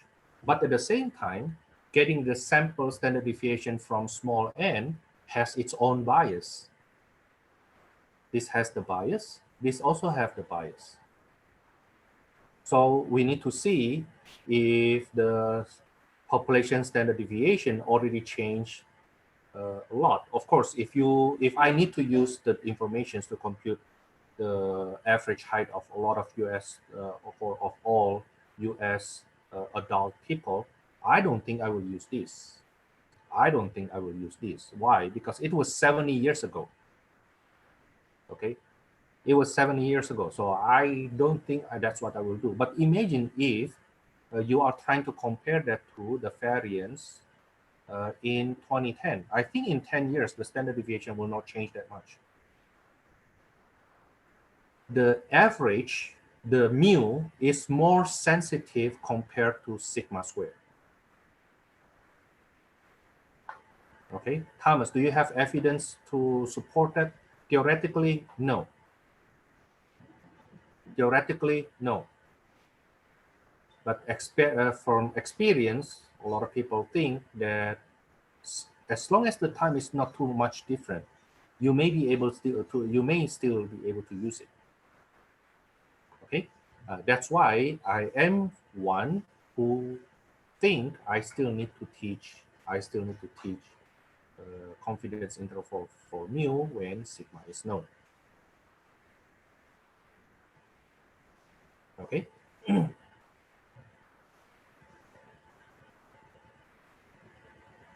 Now, next type of question. Let me fix this first.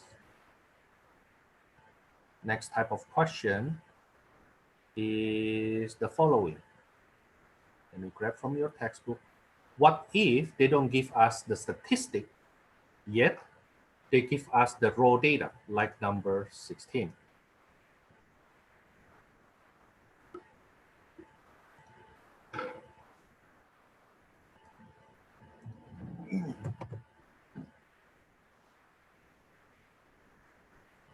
Like number 16, how do we do this?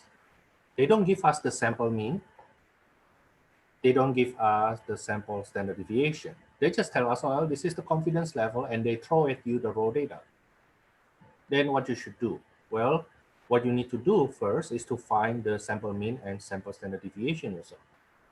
Okay, and I will ask you to do this by hand. Okay, but basically what you need to do is you need to first find the n. I think that one is easy. 3. Also, n is equal to 10. And then you use your calculator to find the sum of x and then the sum of x squared by hand. Now, once you are done with that, then you go to the second stage, find x bar and find s squared. Once you get the sample variance, then you can find the sample standard deviation. Are you with me? Okay, I'm telling you what I want you to do.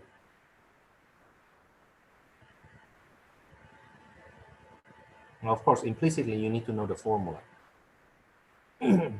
Right? Okay, so let me ask you to do this number 16, to find the sum of x and then the sum of x squared. Well, I think I will do it too. So the sum of x, I basically add all of them. 5.4 plus 5.6 plus 8.4 plus 7.3 plus 4.5 plus 7.5 plus 1.5 plus 5.5 plus 9.1 plus 8.7. Now, when you plug this in this way, make sure you don't miss any data. Okay, I get 63.5. So this is 63.5.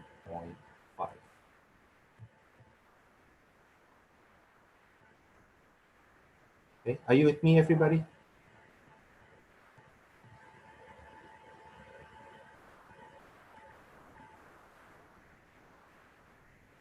Now, next, I will compute the sum of the squares. So 5.4 squared plus 5.6 squared plus 8.4 squared plus 7.3 squared plus 4.5 squared plus 7.5 squared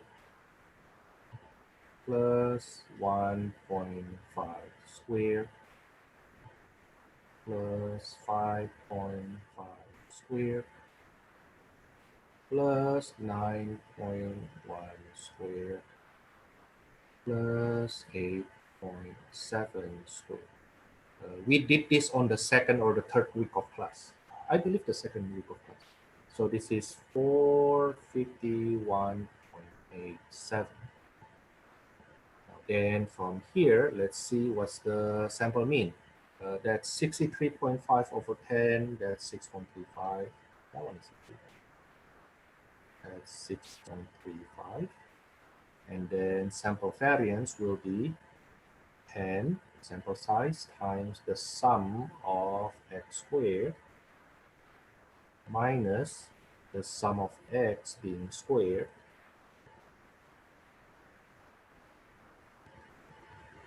over 10 times 9.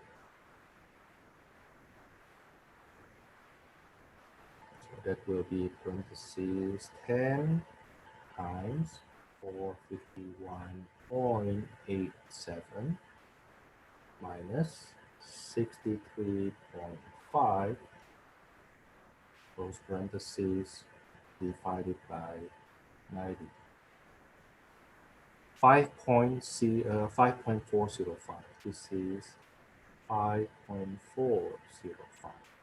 So the sample standard deviation will be the square root of that 5.405, which will be the square root of that 2.32487. 2.32487.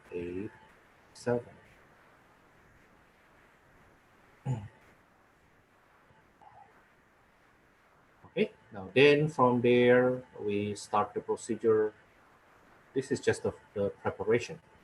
So then we start the procedure. Step 1, best point estimate. That's x bar equals to 6.35.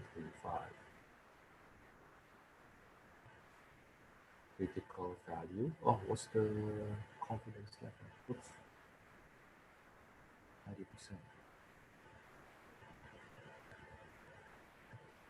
So T critical will be inverse T, not inverse norm, inverse T, 0.95, degree of freedom 9.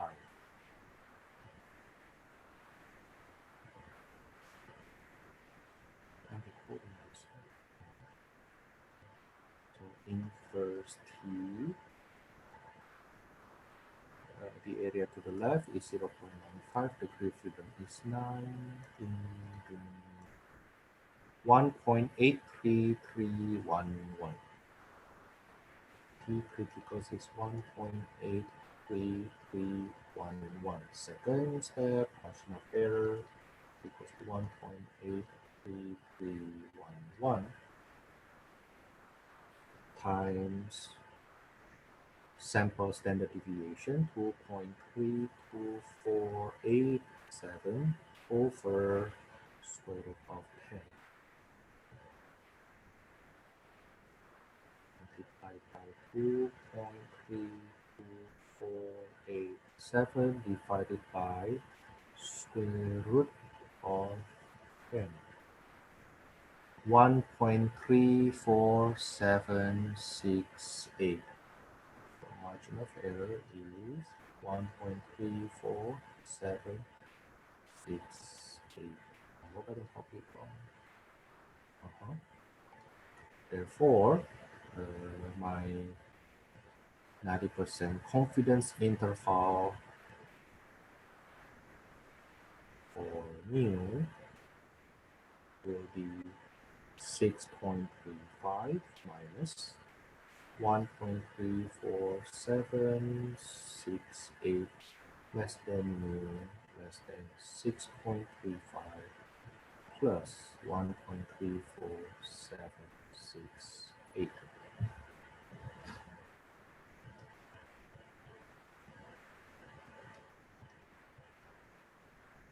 I get 5.00232 less than mu less than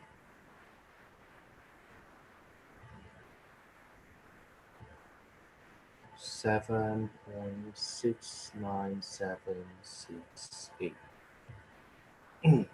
Now I want to confirm that using my calculator. So I go to stats, test, T interval. I have the data. So X bar is 6.35. Sample standard deviation 2.3247. Sample size is 10. Confidence level 90%. So calculate screenshot just to confirm that we did it right.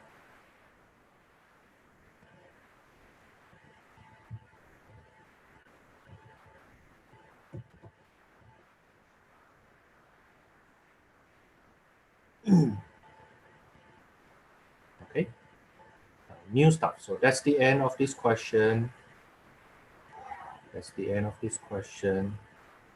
Now I want to go back to calculator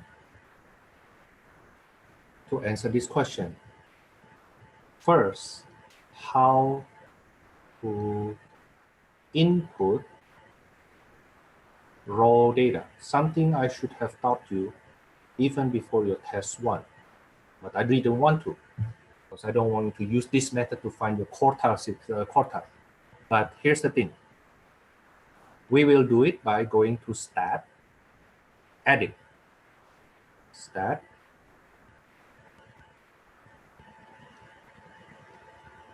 edit.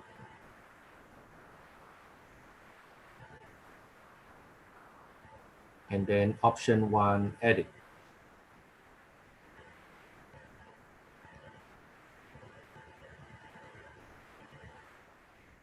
Okay, I choose option 1, edit. Now here, notice that in my first column, I already have data. Okay, now suppose you say, oh, you know what? I don't want to get confused. I want to erase this data. I want to delete this data. So how do we clear data? How to clear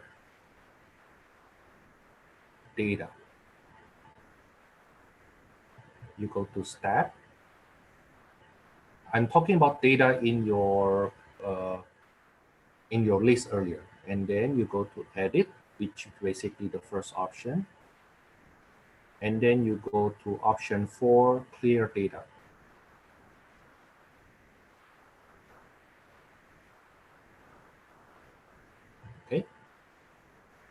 what I will do is this. I go to Stat, the first one, Edit, and then you go to Clear List. Actually, not Clear Data, Clear List. Go to Clear List. Now, earlier, I want to clear List 1, right? List 1, L1, you can get it from here. That's the second of number 1. Do you see this? You see this? Okay, so second, List 1. Now, in case you happen to want to clear up List 1 and List 2 and List 3, then just go ahead with comma, List 2, comma, List 3.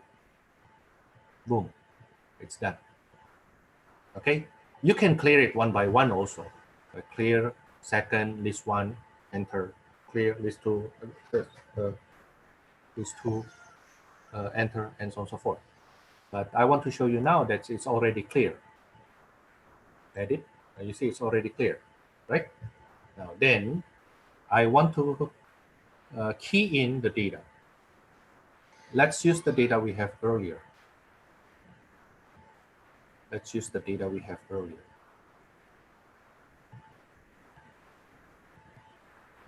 The first one is 5.1. Do you notice that L11 here? L11 means the first data in list 1. Enter, then it will show you the entry for data number 2, which is 5.6. Enter. 8.4. Enter. 7.3. Enter. 4.5. Enter. 7.5.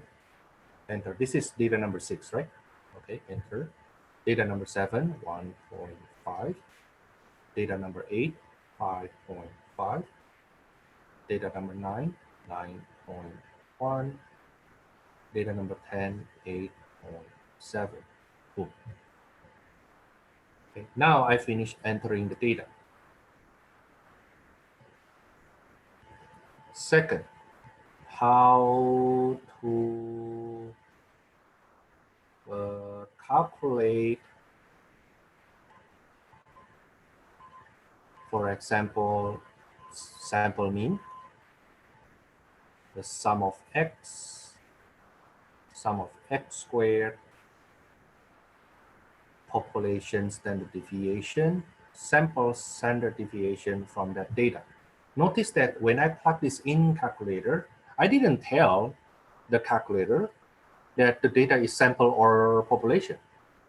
So when you plug in this data and ask them to compute, it will basically give you all the possible data. And it is by going to stat, calculate, one var stats. Okay, let me write it down. Stat,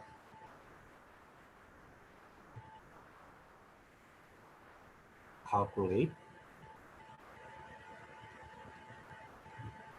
and then the first option, one var stats.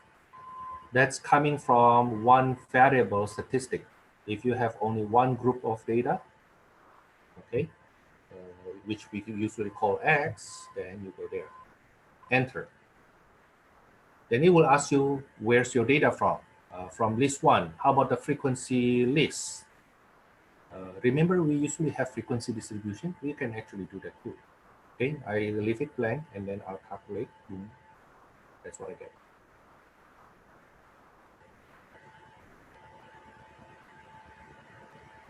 Let me screenshot that.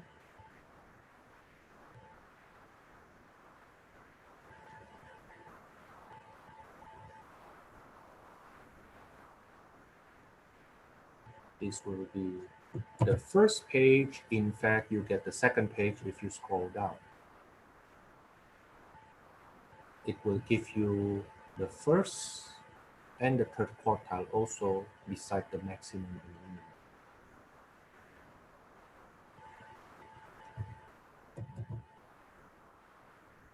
minimum. Okay, at least we can confirm. So Thomas, what if this is a population and you want to find the population mean? Well, the way you compute the sample mean and population mean are the same.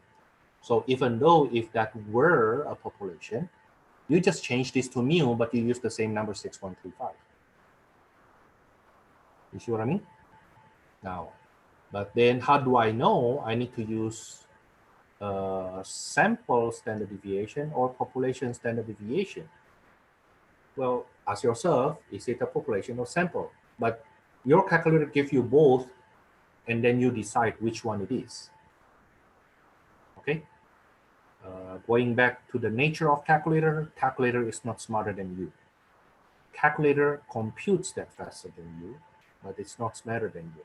Yeah, of course, some people actually program the calculator for us, the TI-84, to be able to compute plenty of things to the point that you don't need to know anything.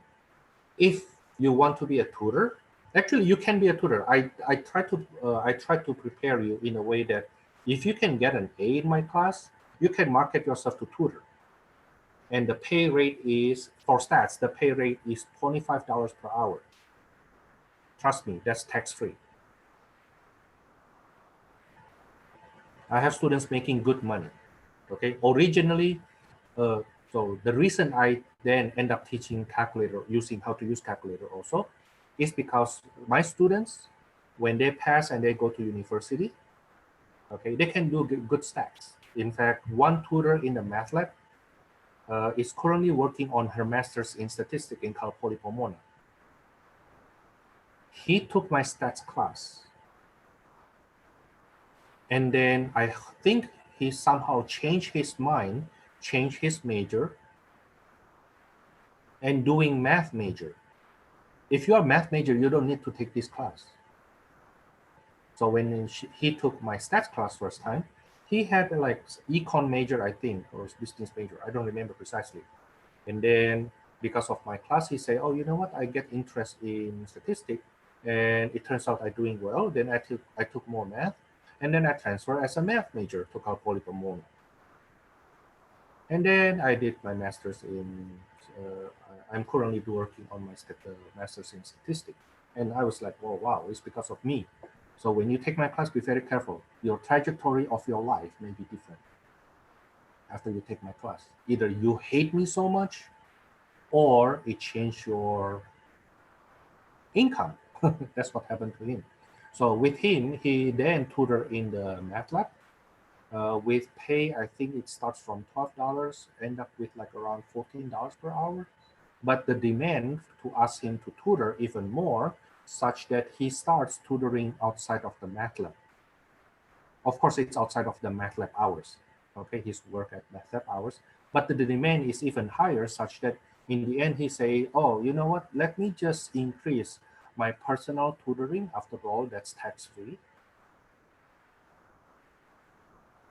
Okay. And then I tutor less and eventually not tutoring anymore in the math lab. Okay. Now I have one former student. Well, he still call me the professor, his professor instead of former professor, who actually have some family struggle approximately like 5 years ago. He was my Calculus 3 student. He took my Calculus 3, have some issue in his family, he didn't do well, dropped the class. But then at that time we get closer, and he was a very good student, like study student, not just good, not good in sense of smart, but good in sense of like willing to study. So I asked him what happened, and then he said that Thomas, it's family issue. I need to work more, and I lose focus with my classes. So he dropped not only my Calculus 3 class, but also other classes. So he retook my Calculus 3, and it's the second time he passed it with a C. Not that if you know how hard my class in Calculus 3, people worship your C than somebody else's A's.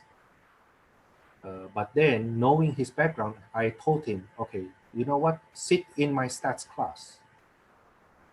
I met 227 in my stats class, and then study as much as you can. He actually ended up taking a stats class, but knowing me already, he took a stats class from another teacher, but studying from my class. So imagine that he take class from Mr. R, for example, but then he attended class just for attendance.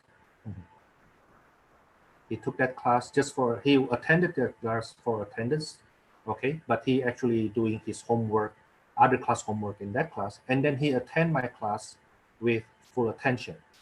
That way he can get an A and still get an A from here and still get the lesson from here.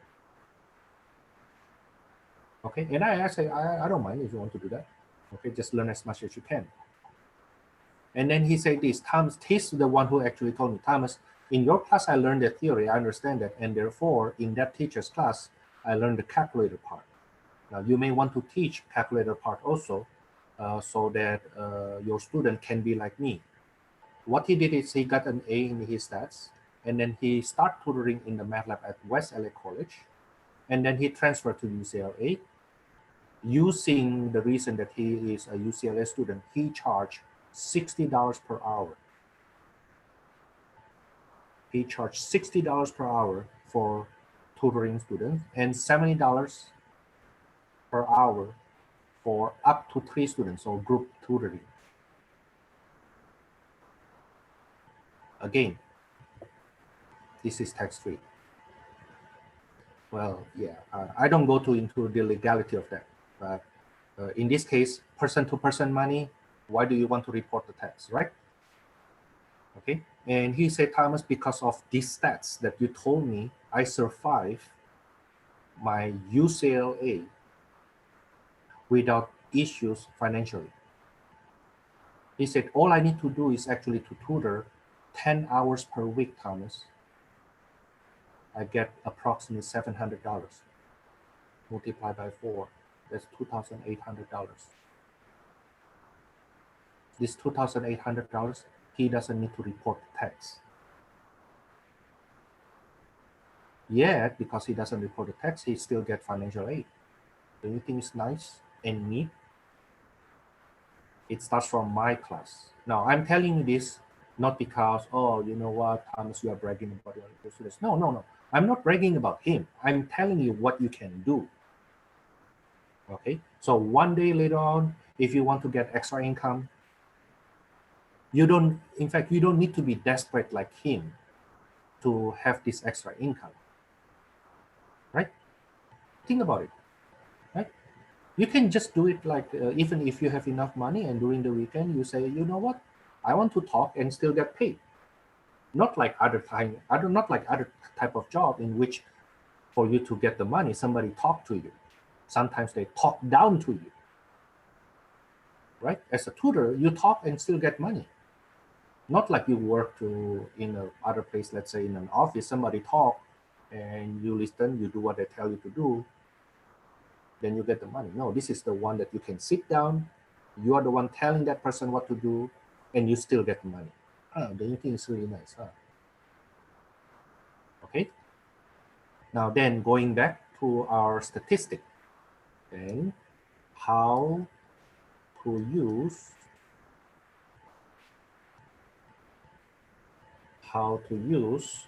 the data for confidence interval. Then basically you go to stat. I will use blue. You go to stat.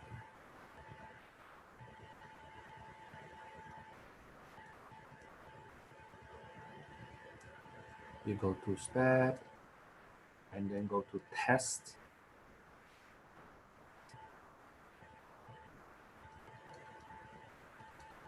Let's say, for example, you want to do the t interval, right? So option number 8, t interval.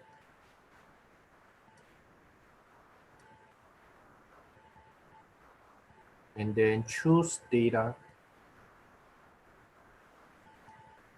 in the input.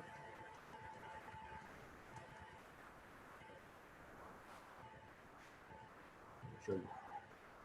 So you choose data in the input. Instead of stats as the input, you choose data in the input, and they will ask you, where's your data from? Then you say, oh, I get my data from list 1. Okay. How about this frequency? Set it to 1. Set it to 1. Okay, and then how about the confidence level? I think that earlier we do 90%. Okay, so the confidence level is 90%. Calculate. Boom. You see, you get the same thing, right? Now, why did we do the frequency to be 1? Why did we do our frequency to be 1? Let me screenshot that.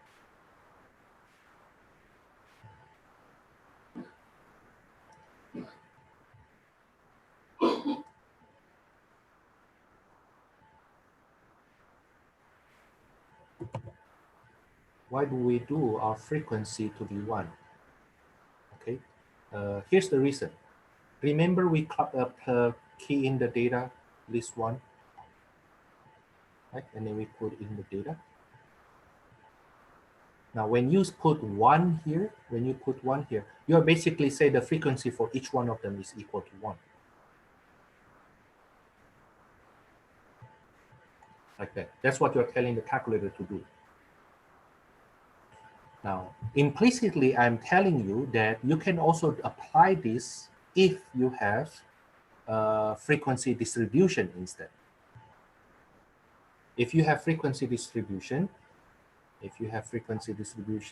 let's say this is the X, this is the F, right? Okay, so you put this into your list 1, this is your list 2.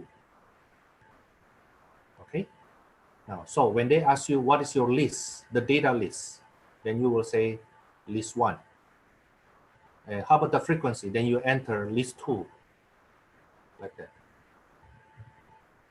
Okay, you can see that L as your column.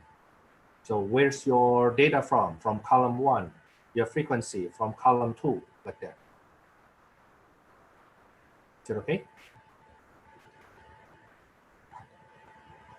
Now, but if you have raw data, then the frequency for each one of them just 1, instead of creating another column list 2, right? Just call that L1. Okay, and then I will calculate this, the same data we have earlier, and then we need to screenshot.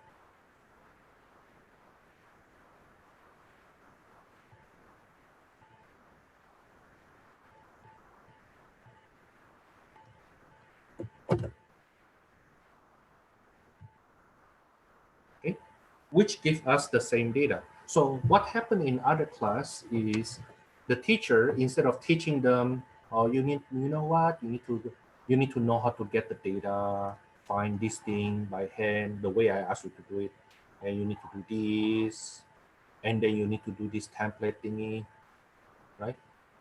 Instead of teaching their student this way, those teachers actually teach his or their students how to plug in data. Okay, basically at the end of that course, then you should have bachelor in using TI-84 for statistics. So I think your degree should be maybe associate degree, associate of art in TI-84 for stats. I think I should add more for Mr. T at ELAC. So your skill becomes so specific that you can only work or tutor students from Mr. T at East LA College. I don't think that's a marketable skill. You know, even if you have some market, the market will be only for some students. And if you can pass that easy class, because it's just learning how to use calculator, right? What makes you think students in that teacher's class will need your help? If that's easy, if that's how easy it is, then what makes you think other students will need your help? So what end up happening? You pass the class without the skill that you can market, without the skill that you need to at least make money. Okay, it sounds like I'm very, yeah, I am. I love money. I always say that money becomes a lot more interesting. Number becomes a lot more interesting if you put dollar sign in front of them.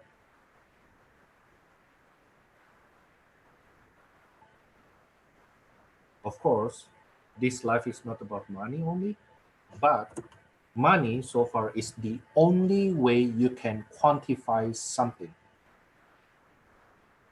Okay, I don't like that though. But if somebody needs to compare me, like some Asian mom likes to do that, including my mom. So my mom usually say, "Look at that person. That person is actually having this, having that, having that." I say, "Well, how much that person make? If that person make like less than me, you're supposed to compare me to him, not him compared to me." As long as that person still sucking his parents' money, that person has no right to compare to me. Okay, until you can put food on your own table and not somebody else's food on your table, nothing to be proud of. Okay, some people, they look rich, they drive good cars. Of course, I don't mind it. Having that, they enjoy their time, right? Okay, but once somebody else dare enough to compare me, then I say, well, where you get that money? And the sad thing is, like, this is the worst part though. Somebody like to compare what car that person has. Now this is off topic. That person drive BMW. Ooh, nice car, huh? Thomas, why do you drive only Prius?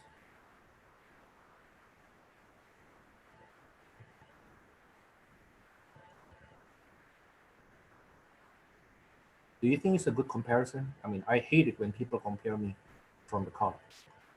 I drive Prius because I want to save the earth.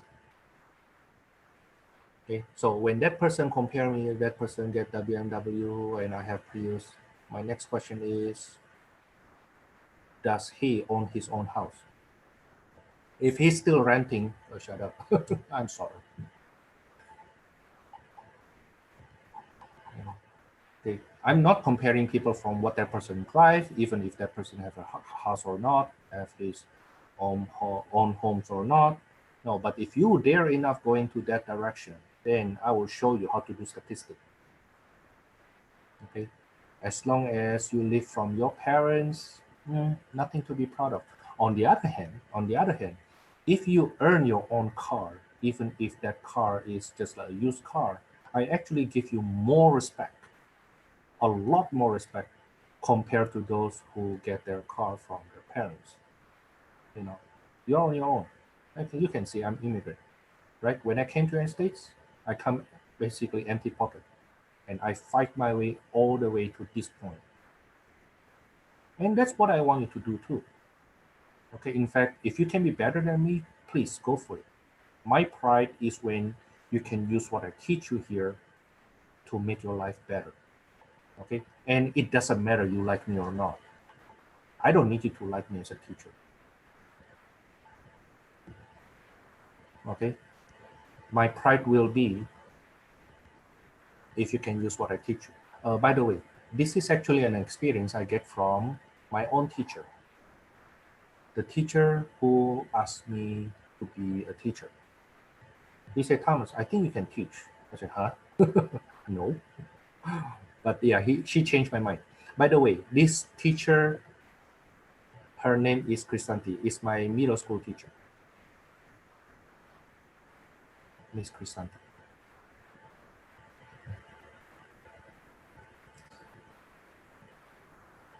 She is the best teacher I ever had, the best math teacher I ever had. But at the same time, she is the worst, maybe not really the worst, but the third worst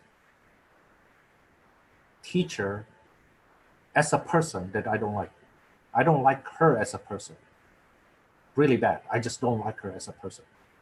But she did say this to me, Thomas, I don't need you to like me as a person. Okay? But I need you to learn. That's my job as a teacher. If one day you can make money, have a living from what I teach you, or start from what I teach you, that will be my pride. And she remembers me until now. She is very old already. She start having some dementia or Alzheimer, I don't know.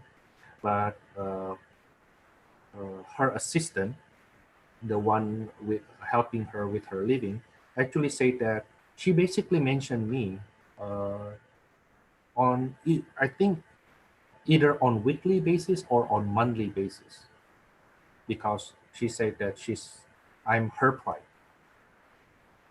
And he actually proudly said, Thomas, I know Thomas doesn't like me, but I can guarantee that what he learns, he becomes a math teacher because what he learned in my class.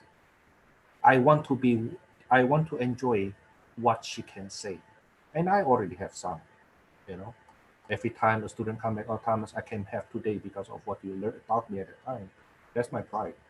At that time, it doesn't matter you like me or not. The fact that you come back and tell me that, it must be because then somebody being awakened by math. Okay. Well, anyway, that's pretty much the end of 7.2. Sorry with my personal story. Well, I mean, I hope that actually wakes you up. There are things that make teachers happy, not only the pay, and not supposed to be only the pay. It's the passion in which when he or she sees his or her student being successful in life. Okay, I usually use this illustration. I forgot to record this.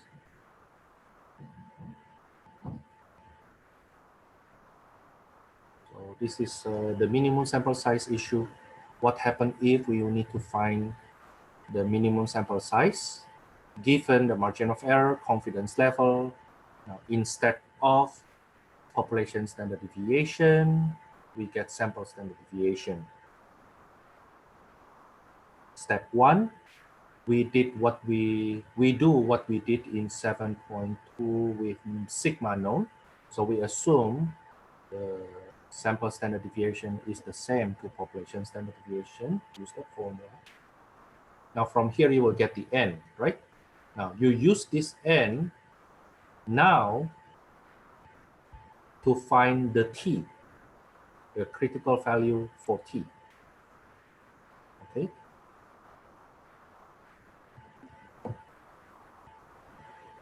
And then use that formula. You will see this formula actually the same to the previous formula, critical value squared, standard deviation squared. This time is the sample standard deviation and margin of error squared, and you round it up.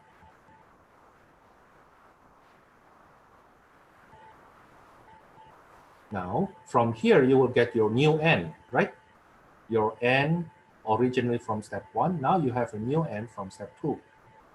Once you get this n, you will repeat this step again until you get 2 consecutive same n.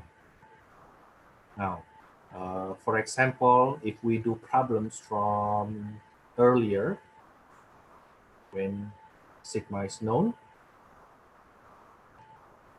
in my step 1, I get the same number from what we did earlier. Let me show you what we did earlier. This is the same question. So I will get this n, right? 173. Now, then you use that n 173 to find the new critical value using t, not using z anymore. No, not inverse normal, but inverse t. So you will get a new critical number. Use that critical number to find the new n.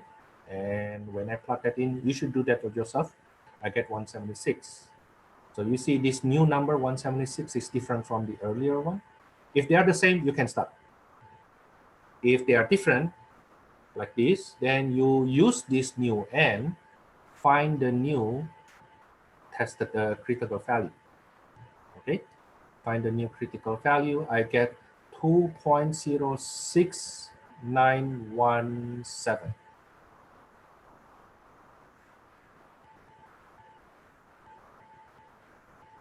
2.06917. Then I use n equals to 2.06917 squared times 3 squared over margin of error squared, which is 0.5 squared.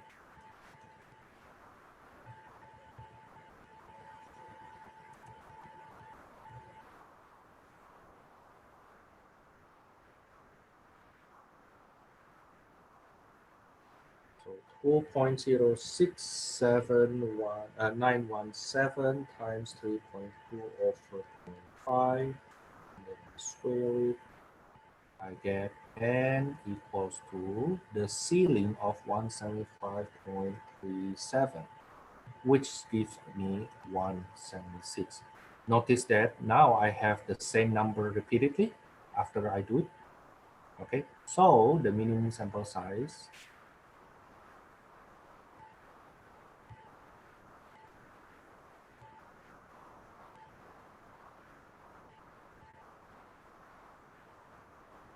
is 176. Okay, you know what? Let me give you suggested homework from this 7.2. I think number 7 is reasonable.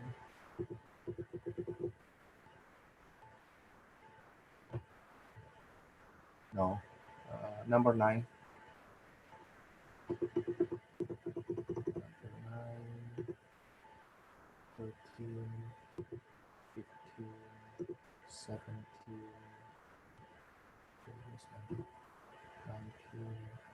19, 21. So from number 9 to number 21. Suggested homework from 7.2 will be from number 9 to number 21 on.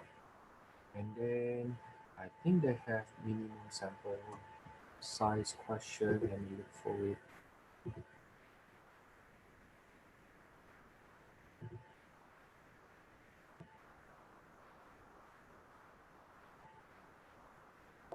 Number 29, I think. 29, 31, 33.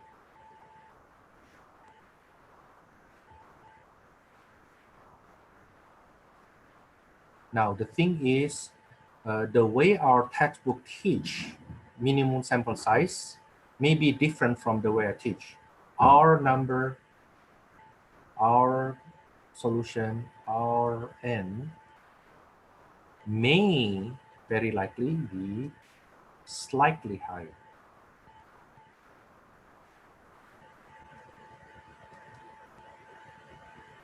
So let's say the solution at the back of the book says 173 and we get 176.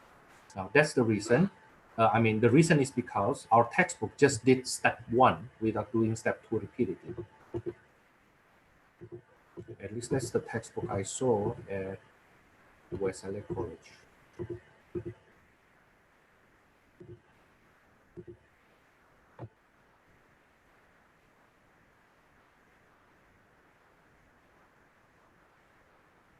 Yeah, that's how our textbook's doing that. Yeah, that's how our textbook's doing that. Okay, so our textbook only do step 1. It's supposed to be including step 2. Okay, now go to 7.1. 7.1 confidence interval for population proportion. Do you know that when I gamble for this presidential election, I actually use this number. I use this result 7.1, and that's how I knew that the polling that they did many days before the polling you get from the news, a lot of them actually wrong. No, I'm not only say that a lot of them, all of them wrong. All of them show that the support for Biden is way too high. And the election result actually show that. Okay. Why? Because at the beginning, like around 1 month, 2 months ago, until last week, people still say that the support for Biden is significantly very high. It's like around 80%. Now you see, no, that's not true. Even if Biden wins this time, we don't have the result yet, okay? But from the number of votes, you see that they are actually very close. They are actually very close to each other. It's not landslide. No, you cannot call that landslide. As I know, it's between 50%. the last time I saw, and 48%. Yeah, of course, when you look at how many millions, it's around 4 millions different, but that's of 100, that's of 120 or 130 million folds. So 4 million folds, 4 million of 120 folds is less than 3% different. You see, that's 1 over 3, 30. That's approximately, it's less than 5% difference for sure. Okay, and nobody call 3% difference as significant. No, our margin of error is actually more than that. Okay, so whoever tried dare enough to argue that, you know what, it will be landslide. At that time, I told you, or whoever said that it will be landslide, my next challenge to that person, how much you gonna bet? How much you gonna bet? Once we talk about money, it's like that nobody will willing to bet with me. Only one person willing to bet with me. And actually, with that person, I bet two things. I bet that first, it won't be landslide. No landslide. Second, I bet that I actually bet that Trump will win electoral college, even though he lost majority vote. Okay. Now, what turns out to happen right now is I win this one, I lost this one, so we are even. Yeah, me and that person also a stats person. Okay, now I am not saying that I'm for Trump. Okay, that's not what I'm saying. I just use statistic. Okay, I just use statistic. I say that Biden gonna win majority vote. That's what I say. Majority vote, the popular vote, we usually call that. Yet Trump will win electoral vote, just like what happened 4 years ago. Okay, now his argument was that no, Biden gonna win both majority vote and electoral college. Instead, Biden gonna win by landslide, and we define landslide by more than 5%. It turns out that's not the case, and luckily, so far we are even. So far we are even, but there is a chance that that person lose both. Well, for sure, right now the standing is I will not lose money. I may win money. Okay, even though if you ask me right now, I tend to say that no, the electoral vote will go to Biden. That's the way I see right now. Okay, now I'm not, but please don't see this as if I'm saying that I'm for Trump. I'm for statistic. Okay, actually the way I see is like whoever wins, none of them will make me better in any way. So it doesn't matter. I just try to use this as a reason to gamble and make some extra income without paying tax. Okay, now coming back here, how about confidence interval of P? We will use the same template that we used earlier. But then we will modify this template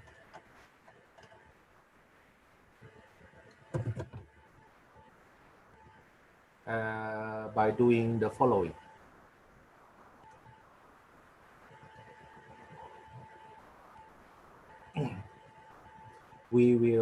This is the confidence interval for mu, right? We want to create confidence interval for P.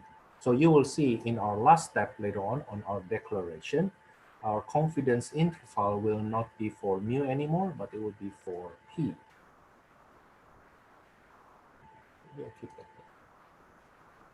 Okay, but the steps will be still best point estimate minus margin of error less than P less than best point estimate plus margin of error. Okay, the best point estimate we will use is P hat, the sample proportion.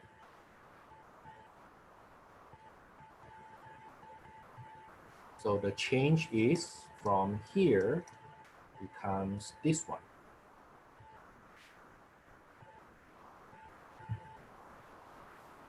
Strange thing is the critical value is the same. We still use C-score. The margin of error will be C-score multiplied by square root of P hat Q hat over square root of 10. So the change will be here.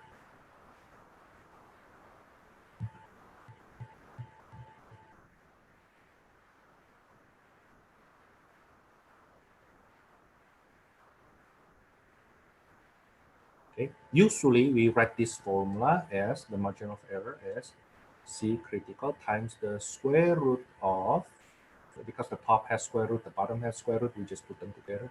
Square root of P hat Q hat over N.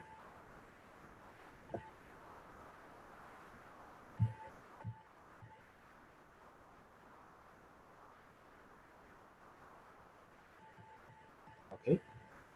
With a big note,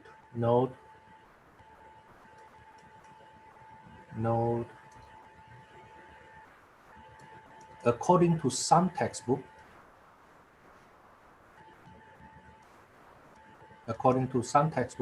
we can only use this model if NP hat Q hat is at least 10. That's according to some textbook. Okay. Other textbook and most statistician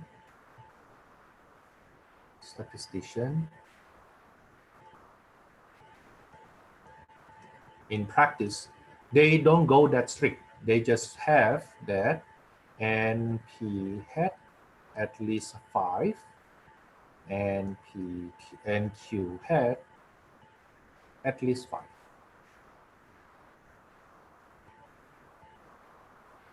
Basically, the number of successes and the number of fail both at least 5. Okay, so you will see that this requirement is actually stricter. This requirement is less strict. But if we want to do just estimate, it's an estimate anyway, right? So this will be good enough. Okay, but theoretically, especially recently, more and more textbooks require this number here.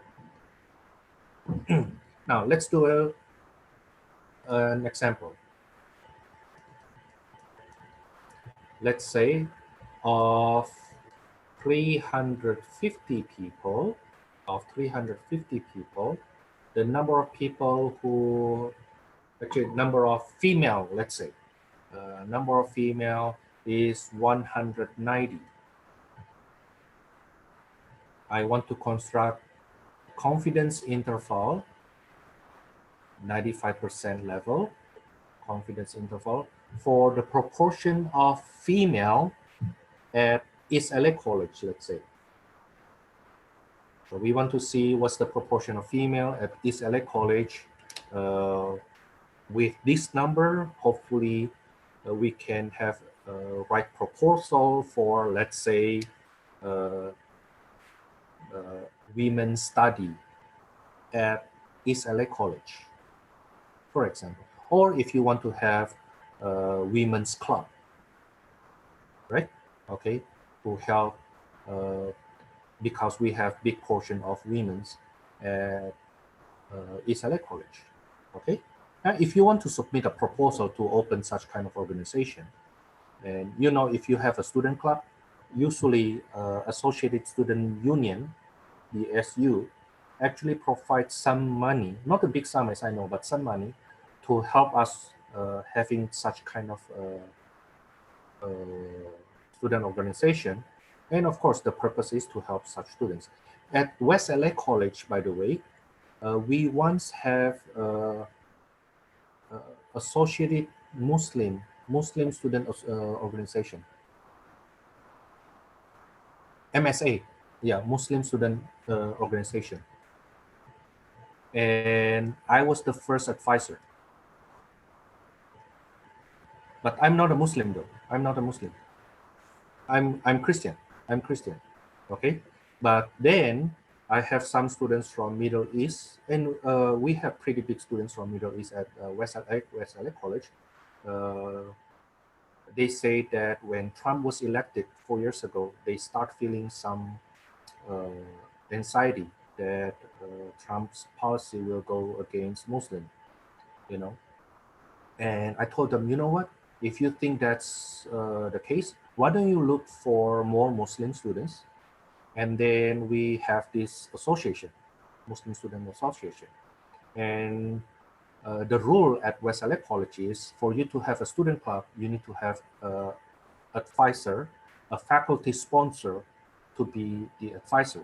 I said, put my name in. And then later on they found out, but Thomas, hold on, but you are not Muslim. I said, fine, but I'm Indonesian. You just need a name there. And that's how we start Muslim Student Association there, you know. Okay, even though I'm not Muslim, but I actually support them. I'm from Indonesia, and most of my best friends in Indonesia are actually Muslim. Okay, so don't you dare say bad things about Muslim. Okay. Some people are bad, but not all. Just like some Christians are bad also. Okay. Well, anyway, so once we know that we have enough Muslim students there, then we have reason to start Muslim Student Association. And in fact, once we start Muslim Student Association, we found more students who originally didn't want to be open that they are actually Muslim. And with Muslim Student Association at West, we can actually provide more support, especially the fact that we are now having a group. We can support each other and help each other. Good thing that in the last 4 years we are actually fine. Nothing bad happened. Well, we once get a bit uh, terrorized that Mr. Trump uh, banned some students from some countries. Okay, but that issue was resolved actually within 1 or 2 months. And no students from West LA College needs to be deported because of that. Okay, that's one of the use of these stats. You see, okay. Now then, let's first start with the building up. Best point estimate will be p hat, which is x bar. I mean x over n. That is in decimal is 0.54286. Now notice that in our formula later on, we have Q hat. What is Q hat? When you learn binomial distribution, you also have that Q, right? Okay, so Q hat is basically 1 minus P hat. Q hat is 1 minus P hat. That will be 0.45714. How about critical value? Critical value, C critical will be inverse norm. The area to the left, 0.975. It's standard normal distribution, so the mean is 0, standard deviation is 1. As I remember, this is 1.95996. Yeah, you can check using a calculator. Now then, margin of error will be critical value multiplied by square root of the product of P hat times Q hat over sample size 350 in this case.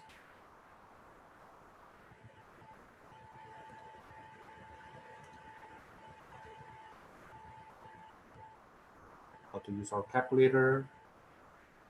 That's 1.95996 times the square root of, you will see that my square root overarching whatever I type after this.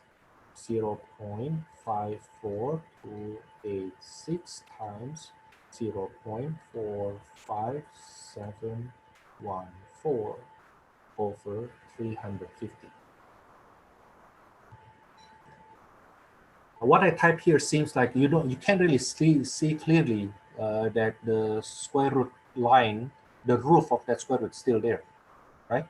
That's because it is on the first line. Let me do it again. Let me do this. Now you can see that, right? That's what I typed earlier. And this will give me margin of error 0.05217. 0.05217. Now, I said earlier, this is the proportion of women among 350 students, right? Yeah, you can use this to, let's say, the number of people who, the proportion of people who support Biden, or the number of people, the proportion of people who support Trump. It can go either way, right? Okay. And then from here, we see that the 95% confidence interval for T, that will be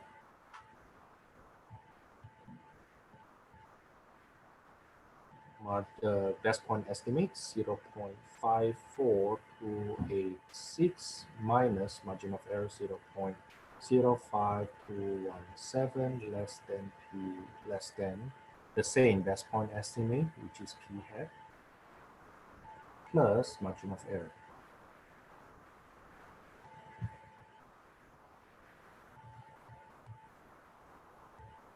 Okay, 0.05217. This is 0.49069 less than P less than 0.6, no, actually 59.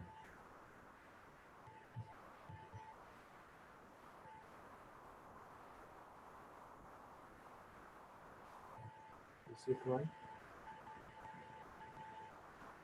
0.05219, that's what you get. Let me type it again.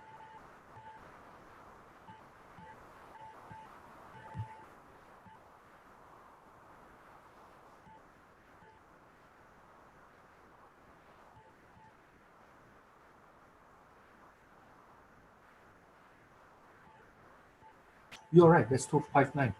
Let me look at my calculator, what I get.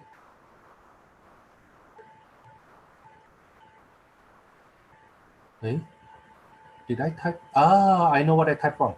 I typed 5 here. You see that? Supposed to be 8. Okay, let me change that. Oh, yeah, that one has to be 8. I changed that 5 to 8. That's right, that's 29. Thank you. So this will be 9. This will be 9. So this will be 7.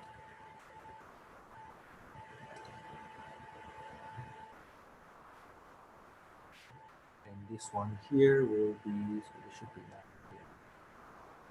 9. 0.54286 plus 0.05219. I get 0.59505.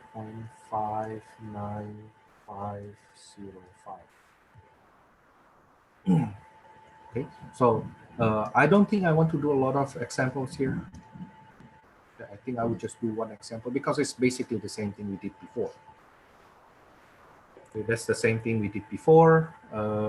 You just change the X bar becomes P hat, right? And then the sigma, instead of using sigma, you get square root of P hat Q hat, right? And then therefore you get the confidence interval. Now, how do we confirm this? To confirm, you will go to stat and then test, and then so you go to stat and then test, and then you go down, you need to go down quite far. 1 proportion C interval. So option A, 1 proportion Z interval.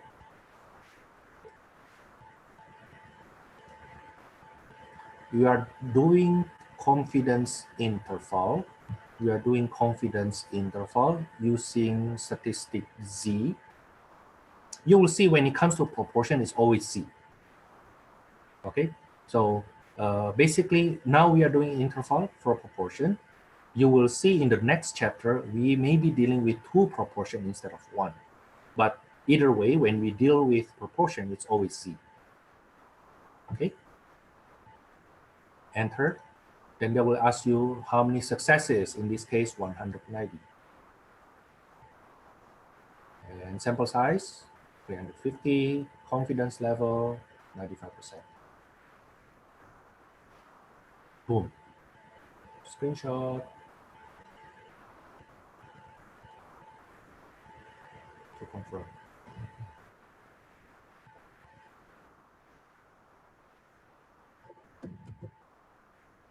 Okay. Notice that we get the same result, right? We get the same result.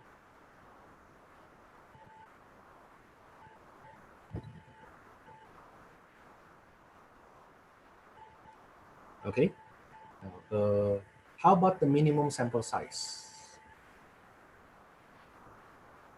Minimum sample size n. So if they tell you the confidence level and the margin of error, what is the sample size? The formula will be square root, critical value squared times p hat q hat over margin of error squared. That's if you have some preliminary result, a p hat, right? You already did some research maybe, but that research does not give you a good confidence interval that you like. You want to make it a lot smaller, for example, right? Then you use that p hat, or you may have some sample proportion you know from the past. Then you can use this formula. Now, but what happens if p hat is not given? If p hat not given, then we will replace p hat q hat by 0.5 each. 0.5, 0.5.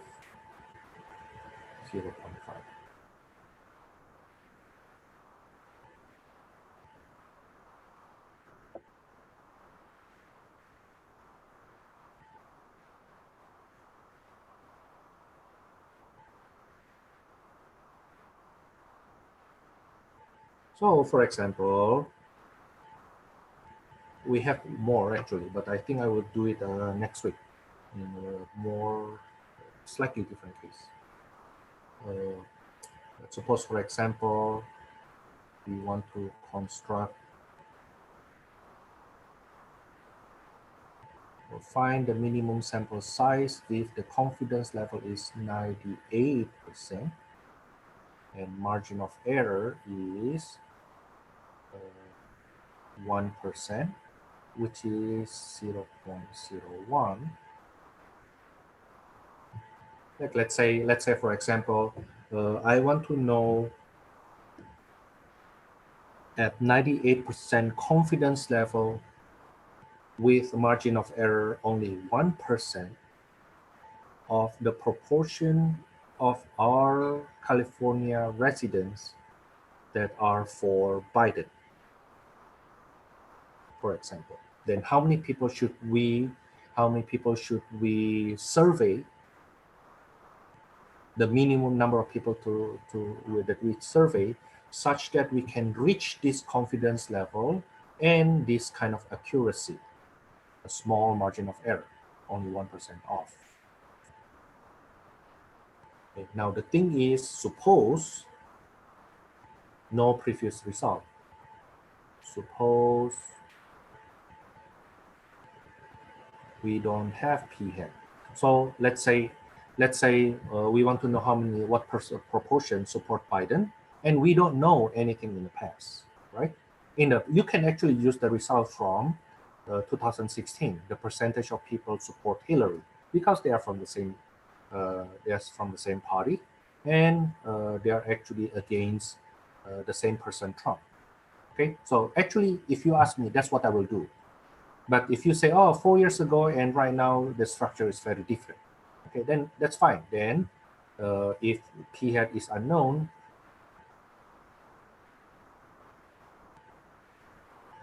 then use p hat equals to 0.5. Now for that reason, then q hat must be 0.5 also.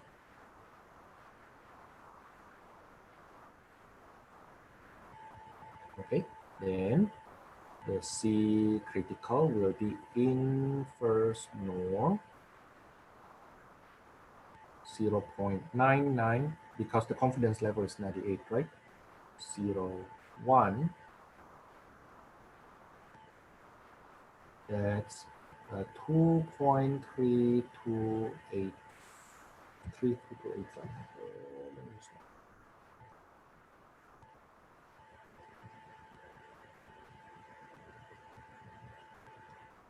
32635.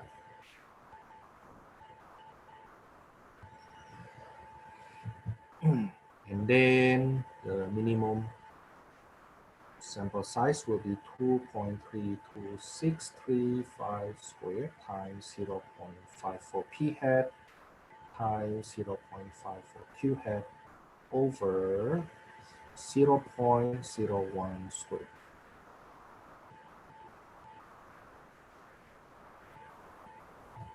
So times 0.5 times 1. I square it first and then basically compute that, and then I square it. And I get 13,529.74. Then I need to round it up. It becomes 13,530 people. That's too many people to us. I don't think that's reasonable. So either you reduce your confidence level or you increase your margin of error. Okay, you increase your margin of error. Okay. Now suppose, for example, part B, suppose in the past we know that in the past we have done, let's say we use the result from 2016, and we found out that the result for Hillary at the time, the support for Hillary was 60%. Now it's way too low. It was around 65, 67%. Let me just use 65%, okay, which is 0.65. Therefore, the Q hat will be 0.35. So you see, like knowing extra information from the past should reduce the number of the sample size that we need. Okay, so n equals to the same critical value, right?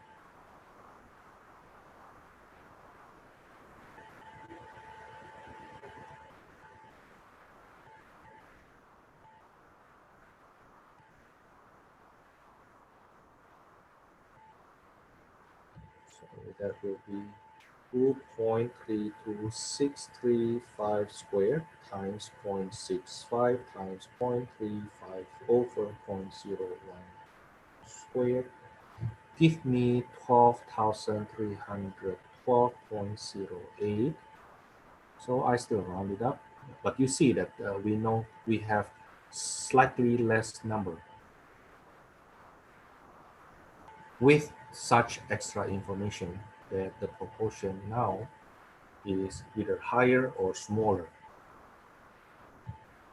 Last words.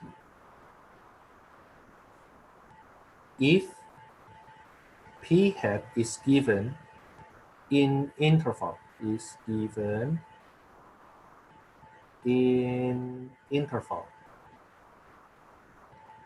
So let's say somebody say, oh, you know what, the p hat from the past, the support for Hillary in the past was between 0.65% to let's say 68%. Okay, so the support is, the p hat is not known to be precise, but we know it is in an interval. Now then what do we use there? Then choose p hat closest to 0.5. So on the number line,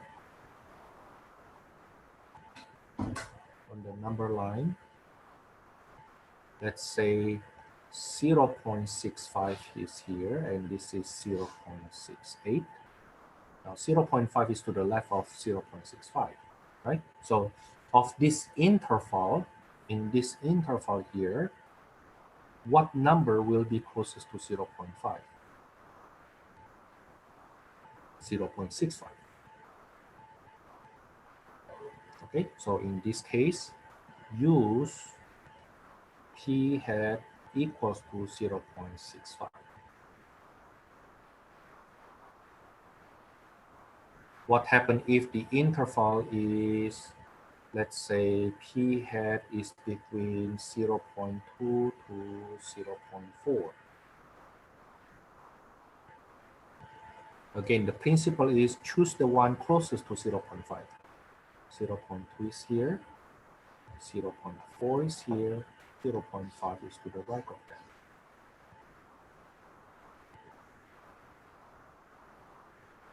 So what number is closest to 0.5? We use p hat equals to 0.4. Oh, Thomas, so what happens if the interval includes 0.5? Let's say p hat is between 0.45 to 0.6.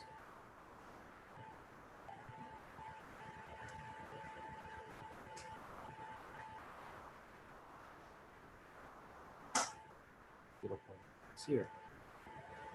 Can you tell me which number to use? What number in this interval closest to 0.5?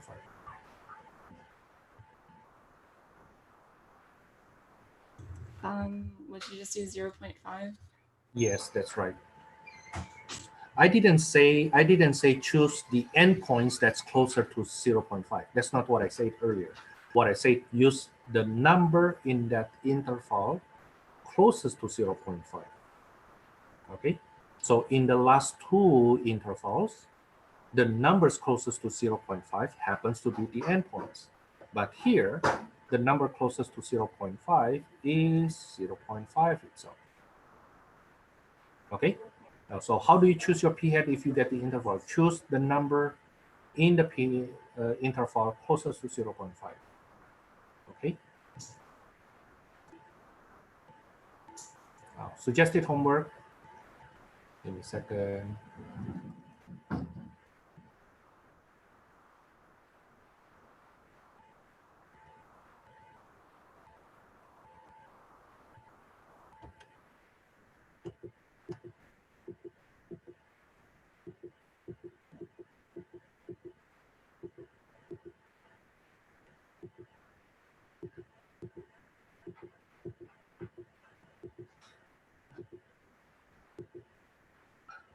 I would like you to do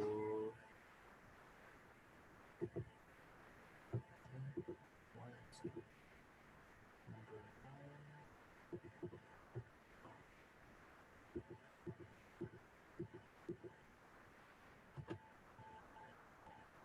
13, 15,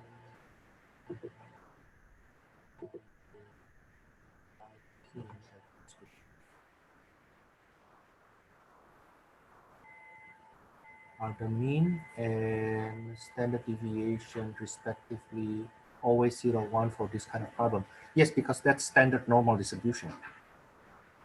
Standard normal distribution have mean and standard deviation 0 and 1 respectively. So yes, that's right.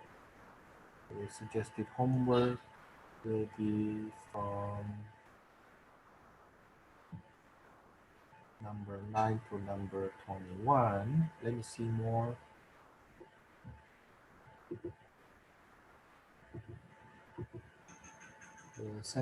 The minimum sample size.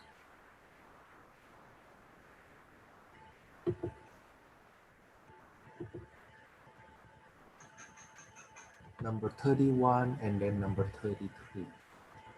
Number 31 and then number 30. Okay. I always forget what time I'm supposed to end this class, but if you already signed up for the attendance for today, what's that?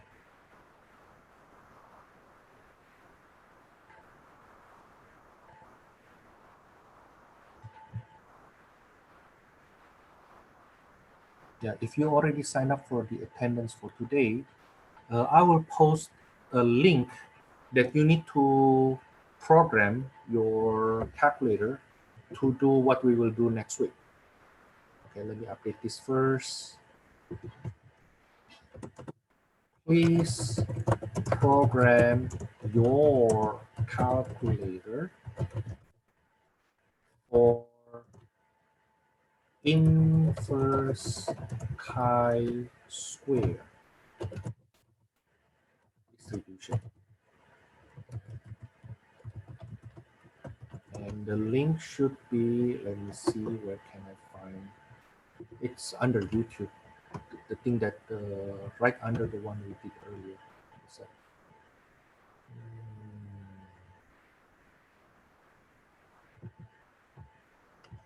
inverse chi-square here, 84.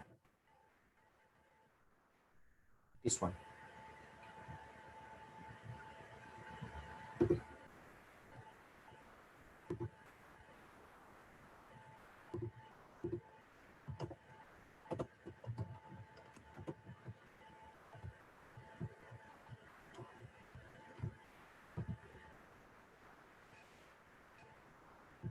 So you watch that, you watch this video.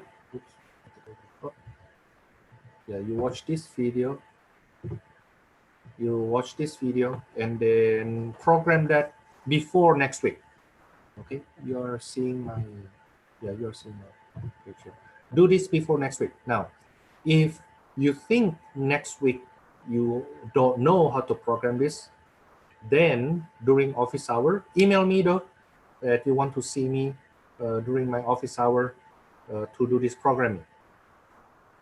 Okay, but I think that's simple enough that you can do it in less than 5 minutes.